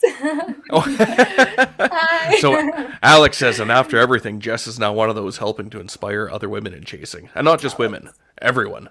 Oh, that's It's fantastic watching what you do. Oh my God, emotions. Stop. Thank you. You are now the mentor. Oh God, no, that's so crazy. Like, I do want to help. I want to empower it, like women, anyone that wants to break into chasing. Like, don't let anyone hold you back. Don't let anyone tell you what you can or can't do, or make you think that you can't do this. Just if it's something you're passionate about and you want to learn, just like go out there with everything you've got and just learn, soak it all in, and just always just strive to be your best self. And don't be too proud to ask for help or expertise from other folks. Like, I learned a lot from my early days of chasing from other professionals in the field. And I still continue to look to people out there, like, Cameron Nixon, who's like, photograph Jesus, we call him, like just the genius of photographs, right? Like I pick his brain constantly. I will literally like with setups, I'll just send him stuff and be like, okay, so here's my theory about this. Am I right? Like, what should I analyze differently? Or like ask his opinion about things. And like, I'm still forever constantly learning. So no chaser out there, no single meteorologist or chaser out there has it all figured out. If anyone thinks that, like, they just need to cut the ego a little bit, because all of us have something to learn, and weather will constantly be showing us that. Like, Mother Nature will humble you and show you that there's so much left to learn. And I hope that I can always remain humble to help people and uplift others. And yeah, that's my goal. Absolutely. And you're doing that. So, and Storm came for a visit. She heard we were talking. Hi. Oh, hi, Katie. That's precious. I love it. So I lost my page because of her. So, so what did you do as a job before you got into storm chasing? Before storm chasing, I've kind of been all over the place, but mostly, I was in the service industry, bartending. That was my big thing. And I still continued to do that a lot through chasing, because it can be a great side income, and I did really well with it, but it just got to the point I just hated bartending. I just hated so much about it. It was such a toxic industry, and just being around that environment all the time. Like, there's a lot of situations I was feeling unsafe all the time, and just there's just a lot of things with that were just really difficult. But it was something I initially really enjoyed doing. Like, I am very much, or at least at that point, I was a lot more of a people person. Maybe the pandemic has changed that a little bit, but I just like enjoyed the personal connections with folks. And so that was my gig. I was bartending. I was going to school full time, being a single mom, and still, and then storm chasing. So Wow. that was kind of my thing. That requires a lot of energy. So are you more of a night person or a morning person? Habitually, I'm a night person. However, being a parent, I have to be a morning person. So I'm a little bit of a mixture of both, which is kind of ends up with me not sleeping as well as I should. But like, got to get up early for the kiddo. But then I work. I don't know about you guys, but like I'm most productive. I work my best when I'm at night when I can really just have my quiet and really think, and just like that's when I'm most productive. I get this like burst of energy. I feel like I could do anything, but middle of the day, I'm like, don't even talk to me. I'm just like not functional. I'm just kidding. But yeah, no, it's I'd say it. I'm a night person for sure. What challenges have you experienced as a storm chaser?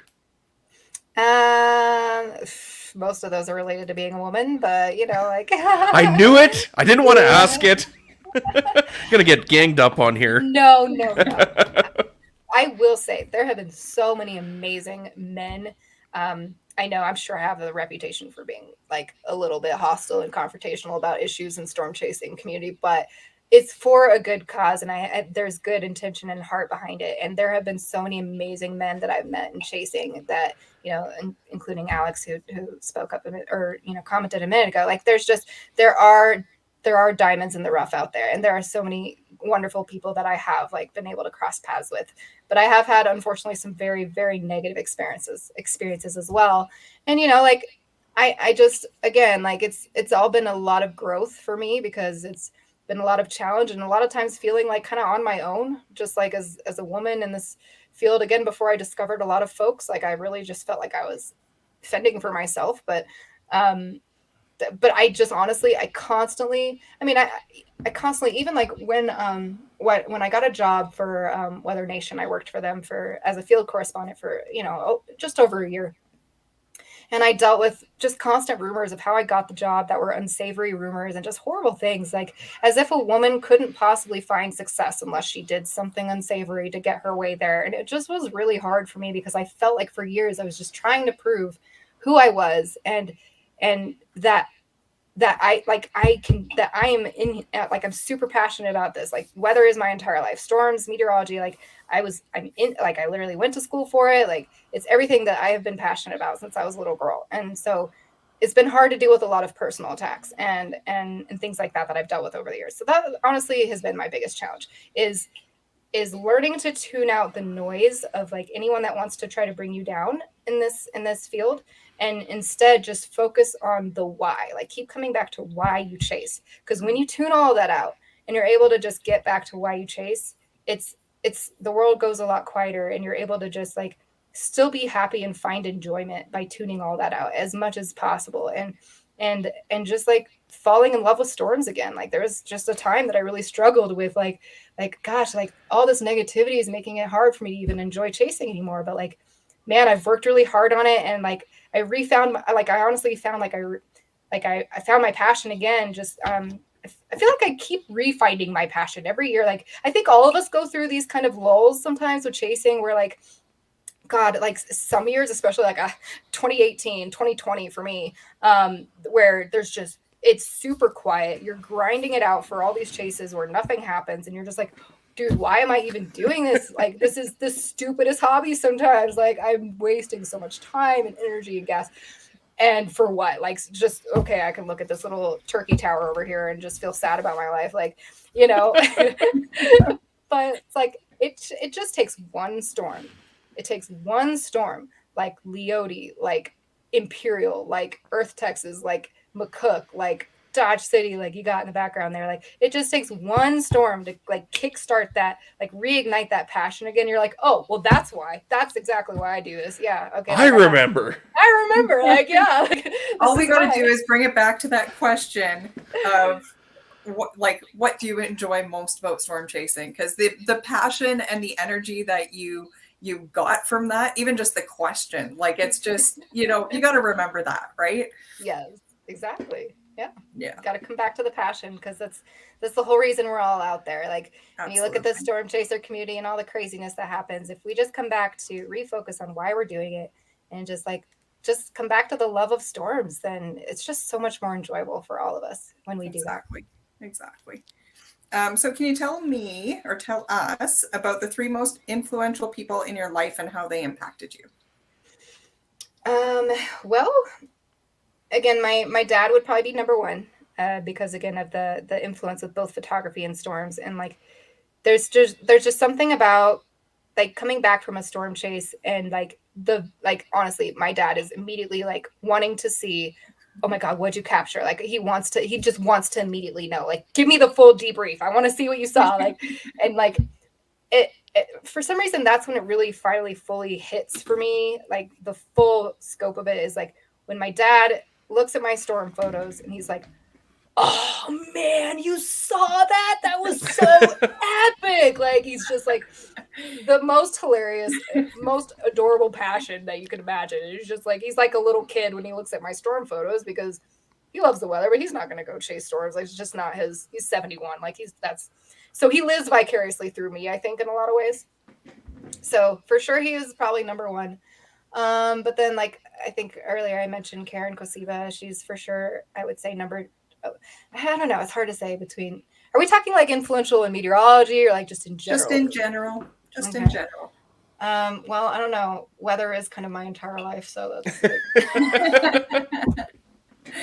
that's so bad. And I do it all for my daughter too. Like I don't know if this even is relevant, but just like I want to just inspire her and show. I want to be her role model. Basically, I want to be that for her, like, because I didn't really have females to look up to that were in STEM fields or did anything like storm chasing, or every single woman I know has like followed a specific path and done a specific thing. You marry a rich man and that's how that works, and you don't really do anything else with your life. No, like that, I never wanted that path. Like I just wanted my own thing, and so I'm kind of just trying to model that for my daughter. Just like, if you have a science dream, like don't let anyone tell you that like you can't do it. And she wants to be an astronomer. She's gone storm chasing with me. Like, I just hope to always like be that role model for her. So like, I guess I don't really have a whole lot of terribly influential people for me outside of meteorology. I have a ton of role models in meteorology, but outside of that, I mean, really, it's just my dad.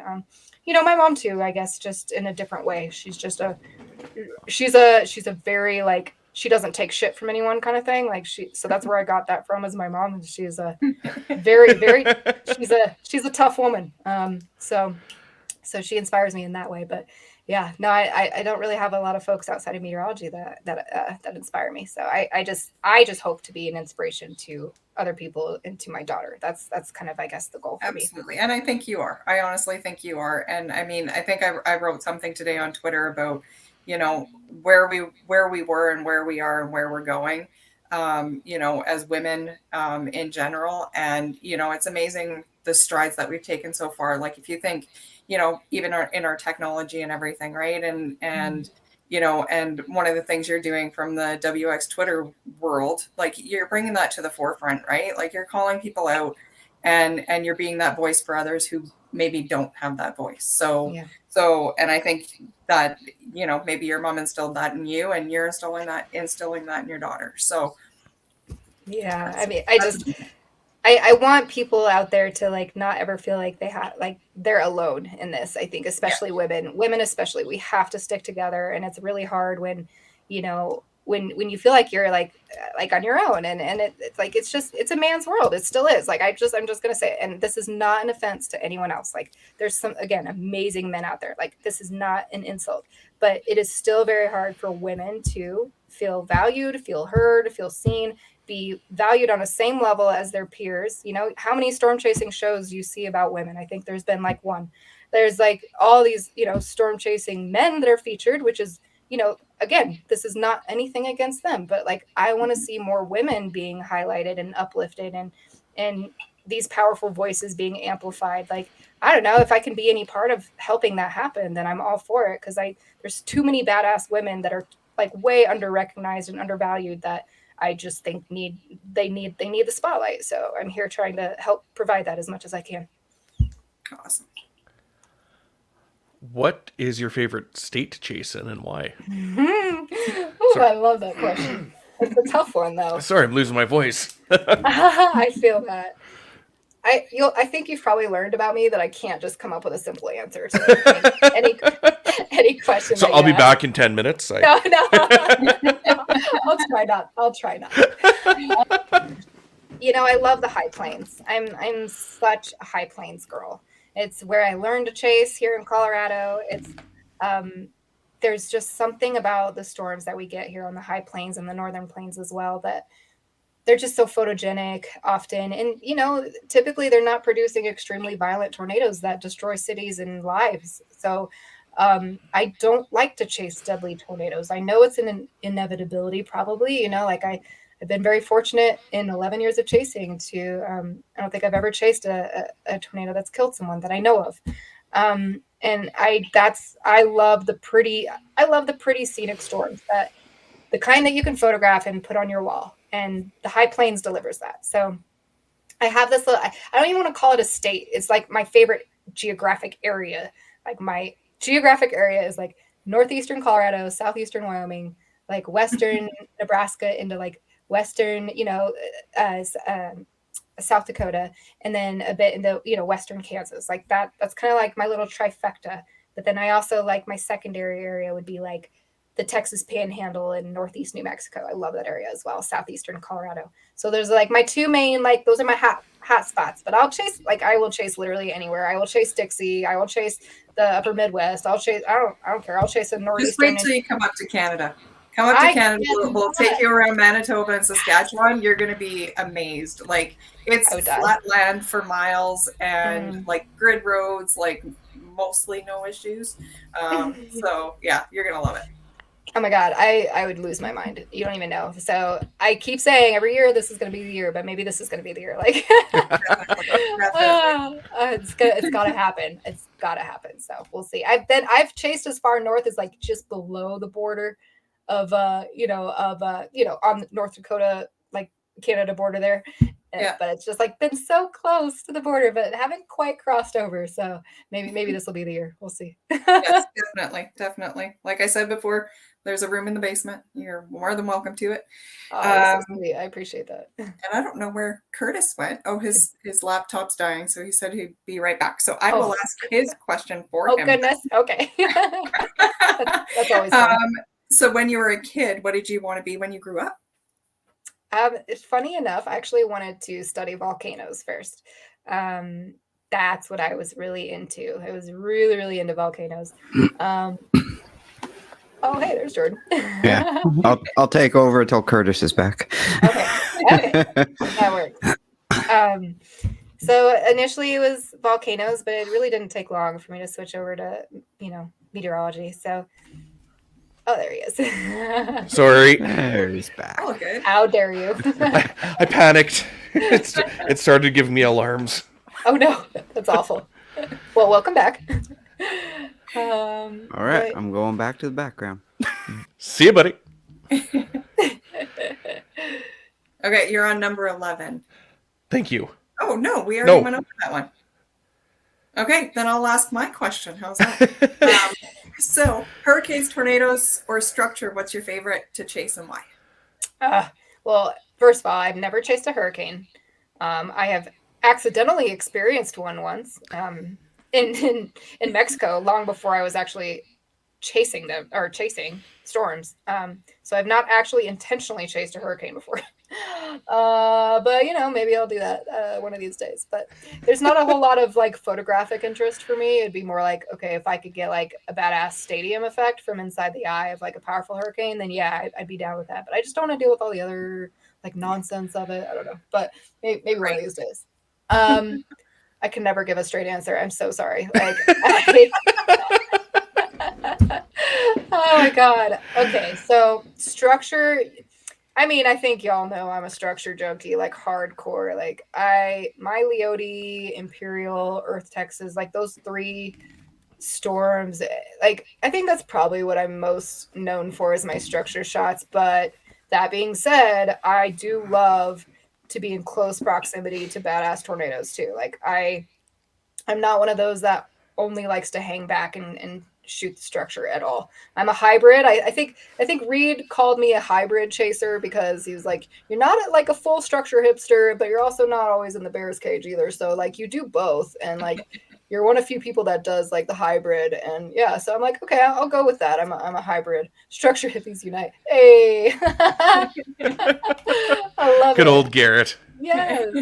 I mean, I can't be mad at that. Like, yeah, I'll be a structure hipster for sure. Like when you have something like that, like Imperial, like come on. Like, do you think I want to be under the storm not seeing that? Hell no. Like I want to see all the striations, the full scope of how this massive beast is just like come on, like that's where I want to be. But and time lapsing that and seeing that rotation, like it's incredible, right? Oh my god, just like no, absolutely amazing. But that being said, being close to tornadoes is pretty amazing. Once you've had like a mile and a half wide, whatever tornado cross the road in front of you, like 250, 300 yards away, like there's just nothing else compared to that experience, and it's just like intense. Like I'll never forget that experience in Louisiana. It was my first Louisiana tornado, my first Dixie Alley tornado. Like, still remember February 7th, 2017. It was just crazy. So, like, I don't know. I can't pick one or the other. And this is why I can't ever give straight answers, because there's always so many layers of like what I love. So I'm very easily pleased. Let's just say that. What was your biggest failure, and what did you learn from that experience? Oh no, we're gonna. There you go. Now, like straight up interview questions now. No, God. Okay. Well, missing the Ray, Colorado tornado was pretty rough. Not gonna lie, it's hard to say because I've had a lot of failures. So like, that's probably one of the bigger ones.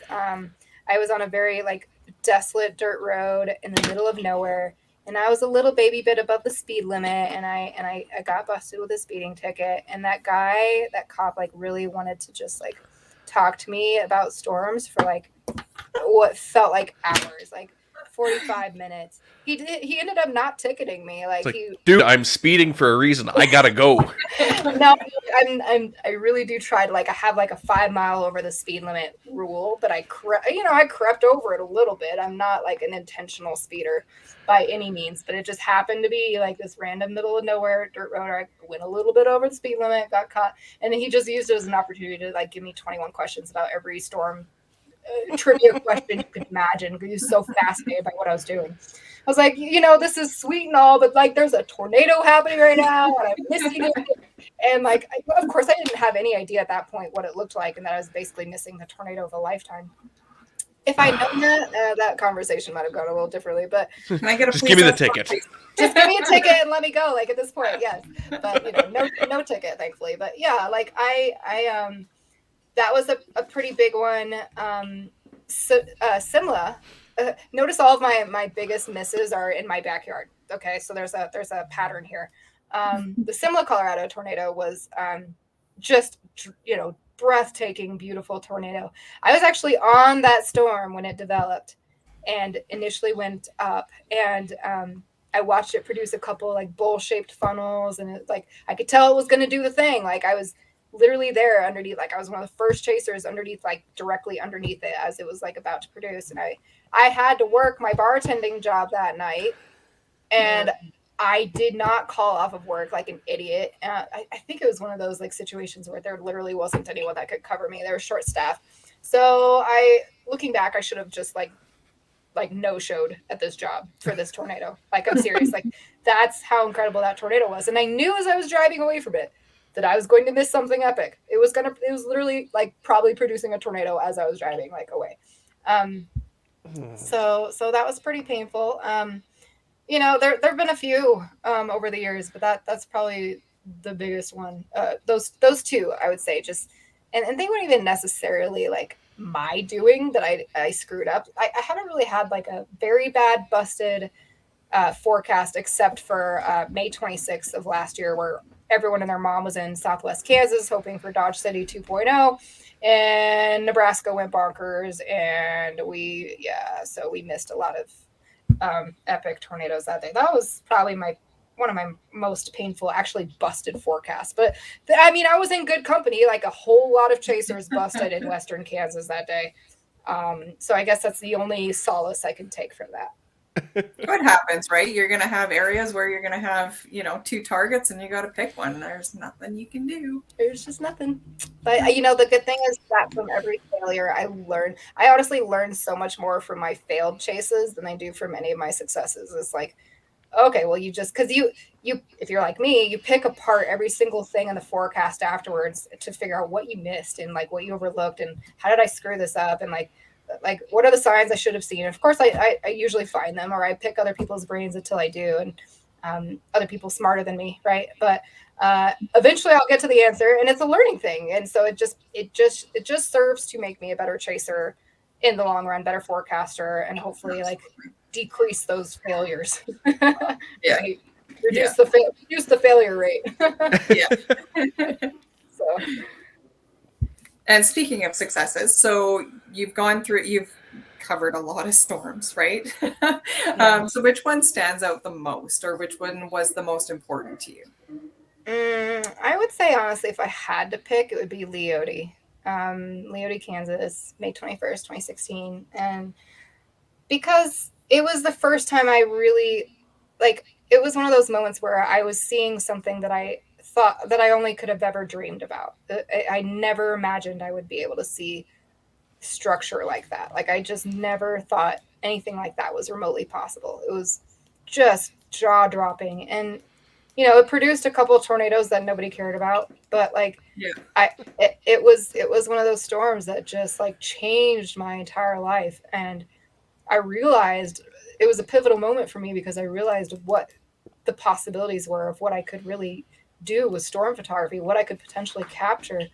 And it really shaped a lot of how I approach storms now. And now I know a lot of signs to look for, that help me kind of refine my positioning around storms and how I'm going to approach this storm versus that storm, how to know when structure is forming, and even when I'm underneath the storm, signs to look for. And it's just influenced a lot of things. And I think it really kind of put me on the map too, in terms of, I guess, the weather world and chaser community. Is I feel like that's my storm photos of Leote are fairly recognizable now. And that to me is crazy, because, I always felt like a nobody, honestly, in chasing. And honestly, it was better when I was a nobody. But anyway, in a lot of ways, it was a lot more peaceful back then. But anyway, it was just such an influential storm for me. I mean, Imperial behind me was obviously it was amazing, and probably better structure overall, just massive, way more massive storm,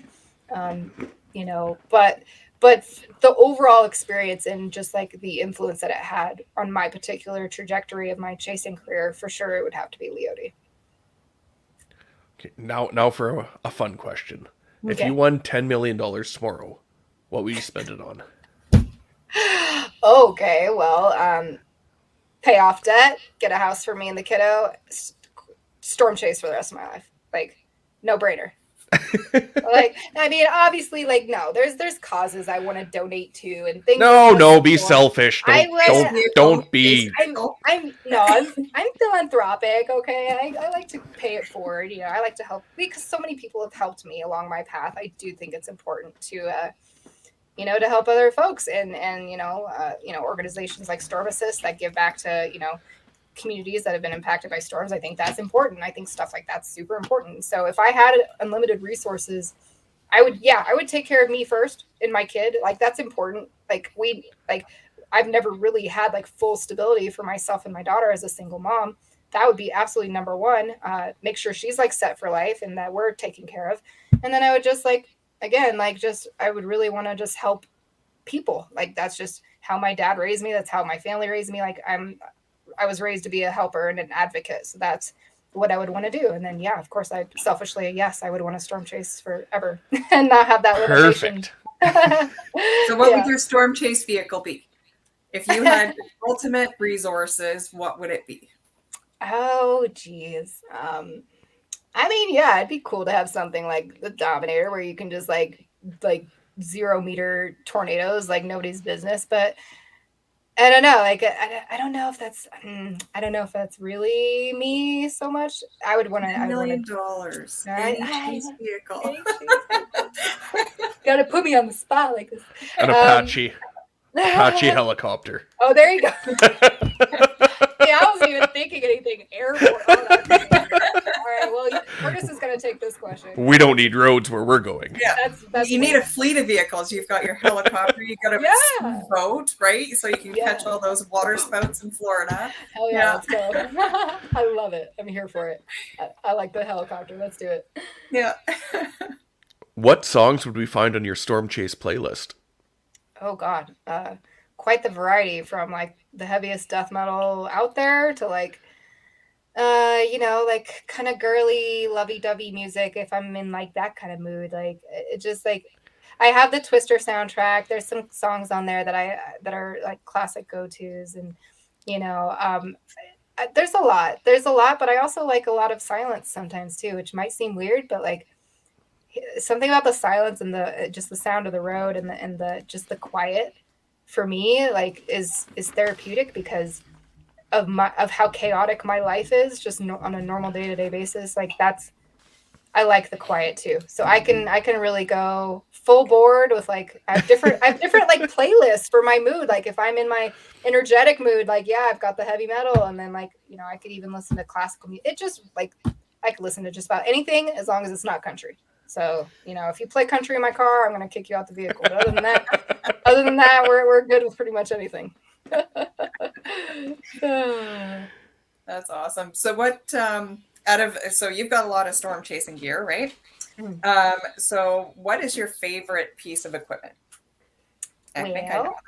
You probably know the answer to that. I mean, my new baby, my Nikon D850 is my new baby, but I like my trusty D810 that I had for 7 years is responsible for all those shots in my portfolio before 2021. So, or even actually through most of 2021 I still had it. So I mean, I'm a Nikon girl through and through, but I also got a drone, so I'm excited to test that out and fly it right into the middle of a tornado.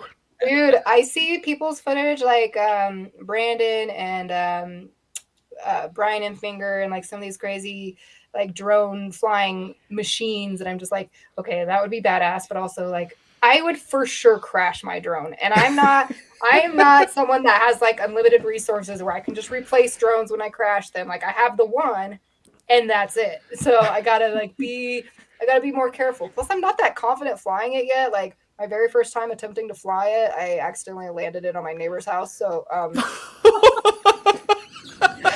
so there's that. Oh, that's terrific. Yeah, so there's still some learning there, but those are pretty much it. If you can be remembered for one thing, what would you want it to be for? Advocating for others. Oh. Yeah. Well, look at you go. Yeah, it's probably not what you were expecting, huh? Not even a little bit. That's awesome. Yeah, I think that's really important, just advocating for people. But second to that would for sure, I would hope people would remember my storm photography. That's the mark that I want to leave on the world is I really want to inspire people to look at storms with more admiration and appreciation and not so much fear and trepidation. I mean, storms do cause damage, but they are also very rejuvenating and beautiful forces of nature. It's our atmosphere seeking stability, right? It's so much happening. It's so much energy in the atmosphere, and it's so beautiful when you experience it. And it's hard to really fully capture it obviously in a still photo, but I try to really edit my images in a way that you can feel how I was feeling when I captured the photos. And hopefully that translates through the work that I do show, because it's just pure wonder and admiration and awe and just completely transfixed with the beauty of storms. And I hope that, I think that, if I can just inspire more people to admire the skies above them, then I will consider that mission accomplished kind of thing. Absolutely. And your images definitely inspire. Even those who aren't afraid of them. So what is one piece of advice you'd give to someone starting out as a storm chaser? Well, similar with NFTs, I would just say, just really research, become familiar with the meteorology, and read all the books from Tim Vasquez. I mean, that's just like a must. Okay, like just buy them all. That's literally what I did. I bought them all, and there's so many others out there, obviously, like beyond just that. But there's just a wealth of information at your fingertips.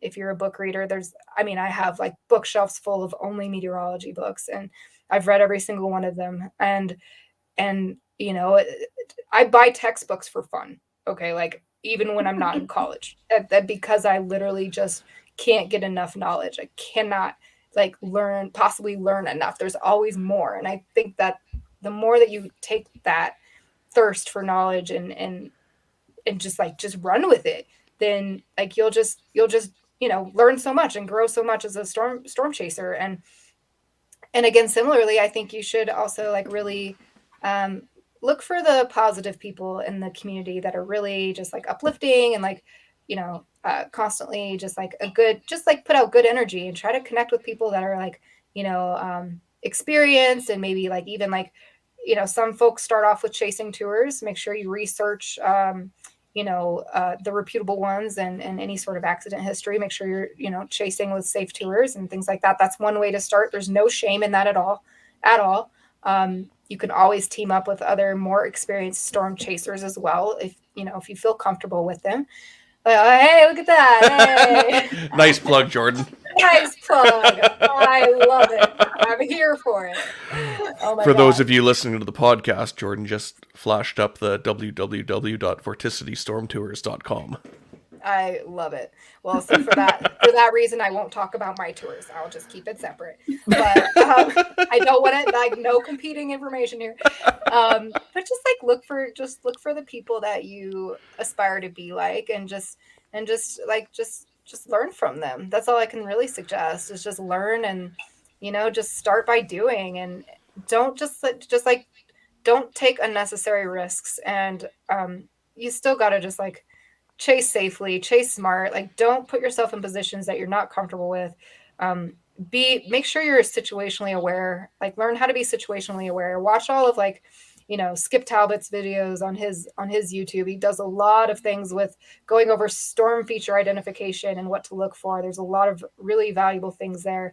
So many educational resources out there.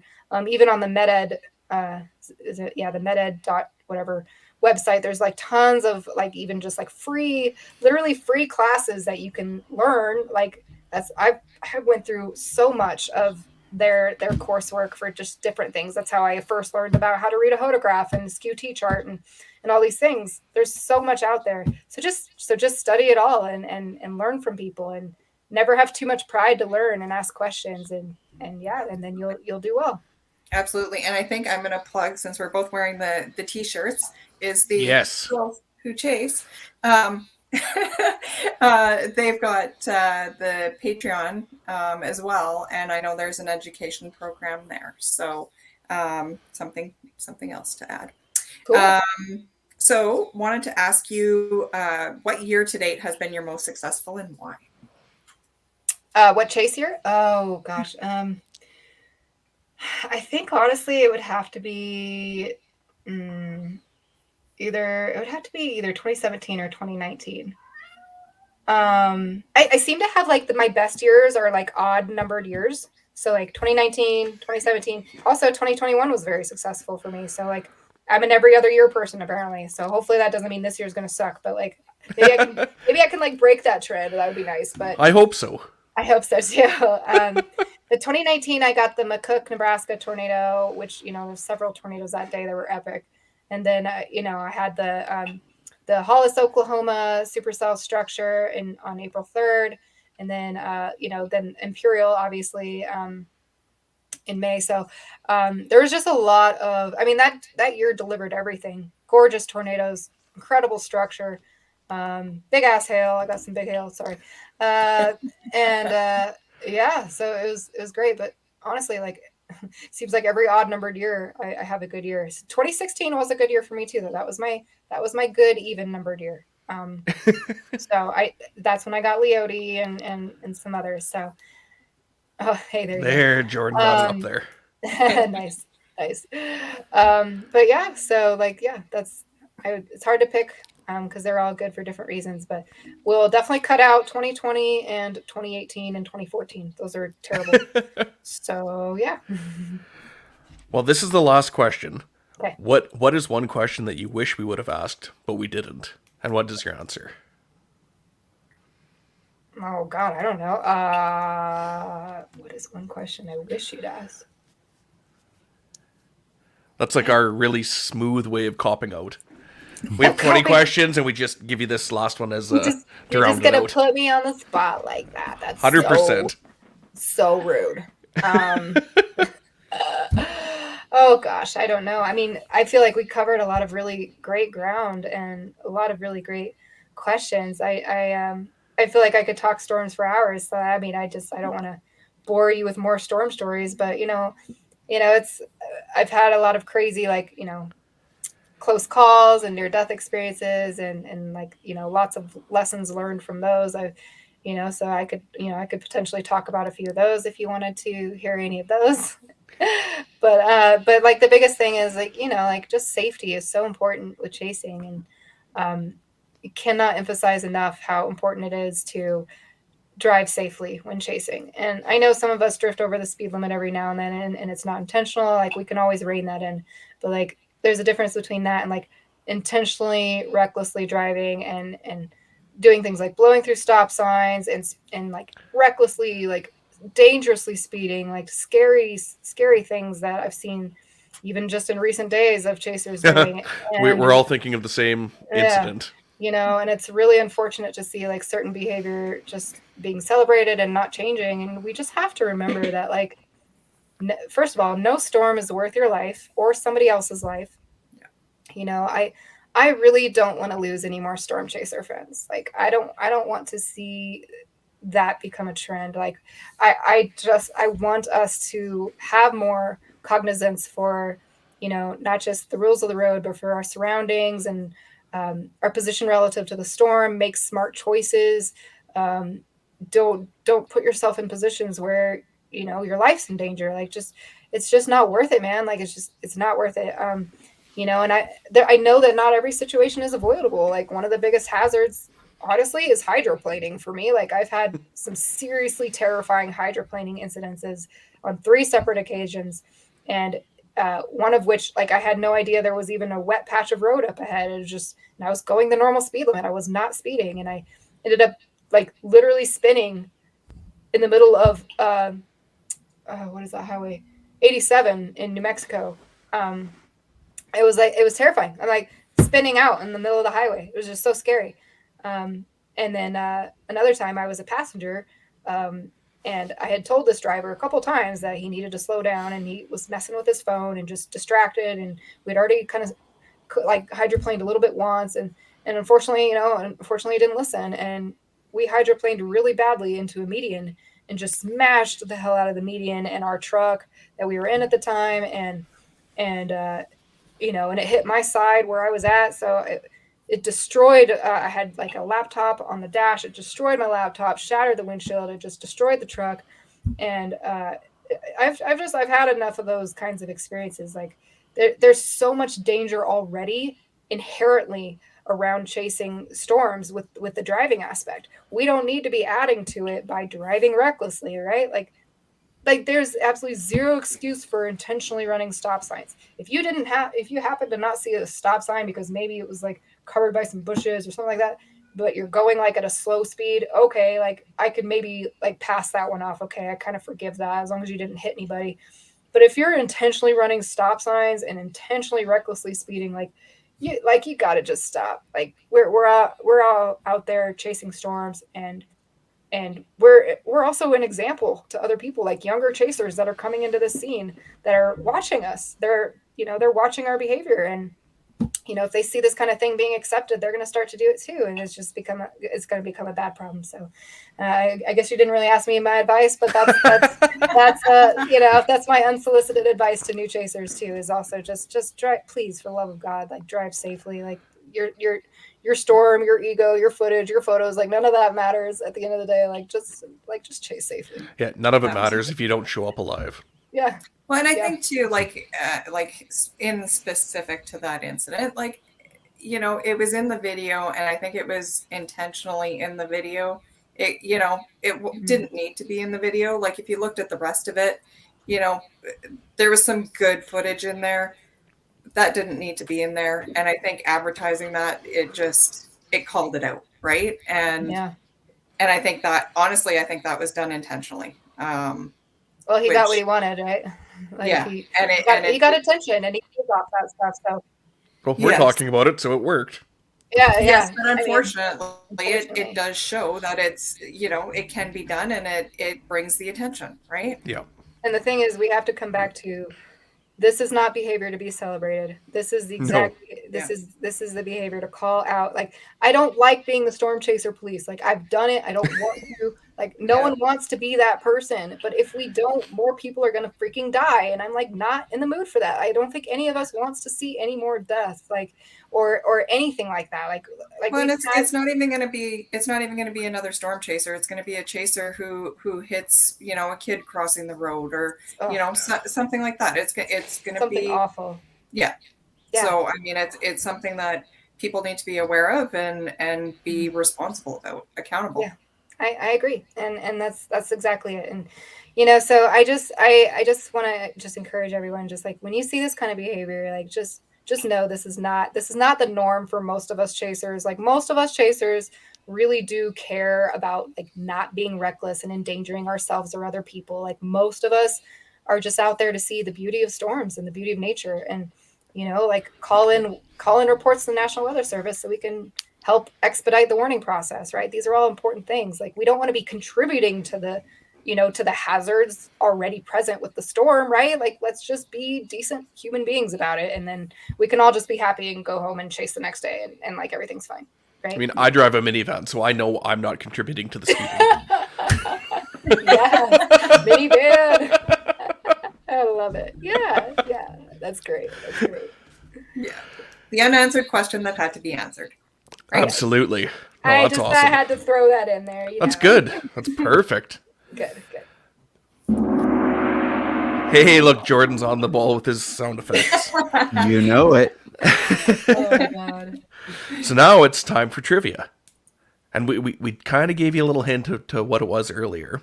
But tonight's trivia is American commercial slogans. Okay. So everything will be, we'll read the slogan out, and then we'll give you 4 options, multiple choice options of what it could be. And it's up to you to guess which one it is. Okay.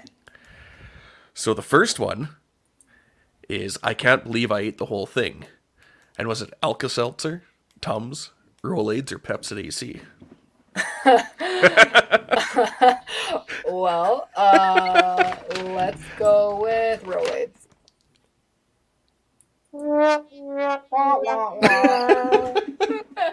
What's funny is I almost said that one first. I second guessed myself. And this is where my streak of losing started right here. Was this first one. Okay, good. I'm not the only one. Okay. This next one is my favorite one.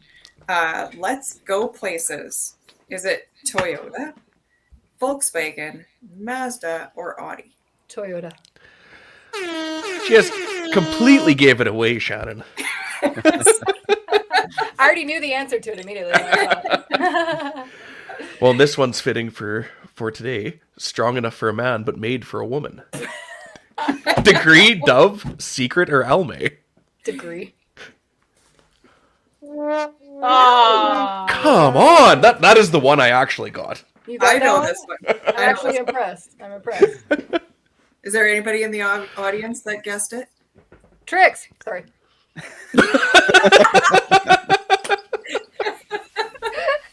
I'm excited. So we are an audio podcast. Sorry, I got excited. Like, oh, I know this one.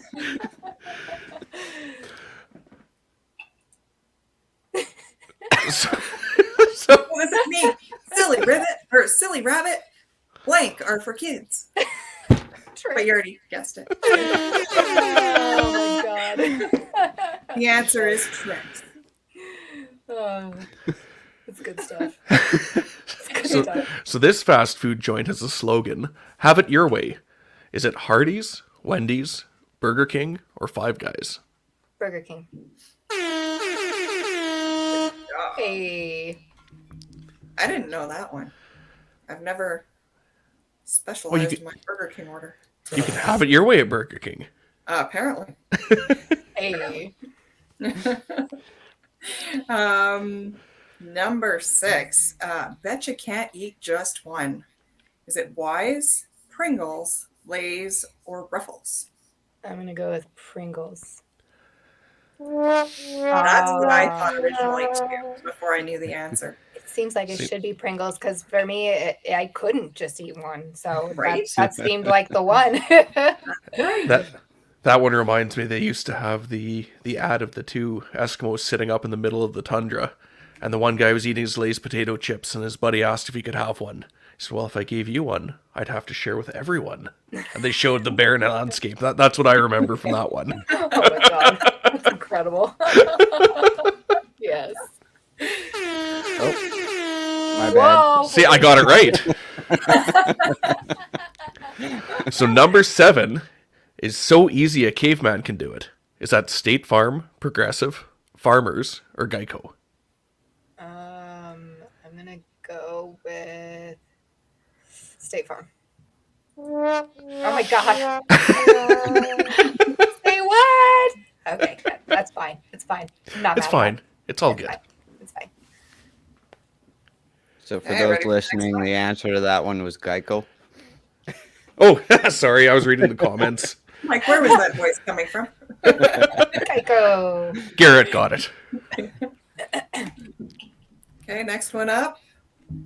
Blank. It's in the game. Minecraft, PlayStation, EA Sports, or Activision. Why am I blanking on this right now? EA Sports. Yes, good job. Hey. And I've my never- personal... from every sports game that ever came out on the PlayStation, the original, was EA Sports. It's in the game. It's in the game. Really? Yeah. Yep. So my favorite one of this entire trivia challenge is Because I'm Worth It. Is that Revlon, L'Oreal, Maybelline, or Estee Lauder? Okay, you're getting Finger excited with the noises again. Because Finger I'm twitched. worth it. Which one makes me feel like I'm worth it? Wait, Curtis, you have to say it like you mean it. Because I'm worth it. There it is. There we go. I'd do the hair flip, but I don't have hair, so. L'Oreal. Yes. Hey. Oh. Yeah, didn't do too bad. And the last one, you're doing awesome. Obey your thirst. Is it milk, 7-Up, Sprite, or Gatorade? Gatorade. What? I guess it Sprite? Yes. No way. I think it's a lie. I don't That's believe a it. lie. I don't believe it either. I want my money back. So I didn't keep score, but I think you did pretty well. Yeah. Not too bad. Not too bad. So Jess, where can people find you on social media? Okay. Twitter is at DopplerJess. Hey, there it is. And Instagram is jessicamore.photographer. Facebook is just Jessica Moore Storm Chaser. I don't know why I couldn't just pick the same username for every profile. Apparently I just had to like mix it up. But yeah, I mean those are basically the three most that I use, and then my website is just jessicamphotographer.com. Awesome. And you can follow the PDS podcast on our social at the PDS podcast. You can follow Jordan on Facebook, Twitter, and Instagram at Manitoba Storm Chasers. You can follow me at 706 Photos everywhere, which I changed after we started the podcast because I had the same problem you had, where I had 7 different ways to name myself. Oh my goodness. So funny. And Shannon, where can we follow you? I'm Shan Bill everywhere, except my website, which is signatureexposures.com. Nice. Excellent. And if you're listening to the podcast version of this, please subscribe to the show on your favorite podcast app. And if your player allows you, leave us a review. It helps us get found by the search engines. And become a supporter on Facebook for a chance to win exclusive merch and prizes. Don't forget to head over to mbstorm.redbubble.com for your Storm Chase apparel needs. Make sure you tune in, for episode 12 live on March 22nd with special guests Greg Kopp and David Sills of NTP. Thanks again, Jess, for joining us tonight. Thank you so much for having me on, guys. It was a blast. I appreciate it. Take care.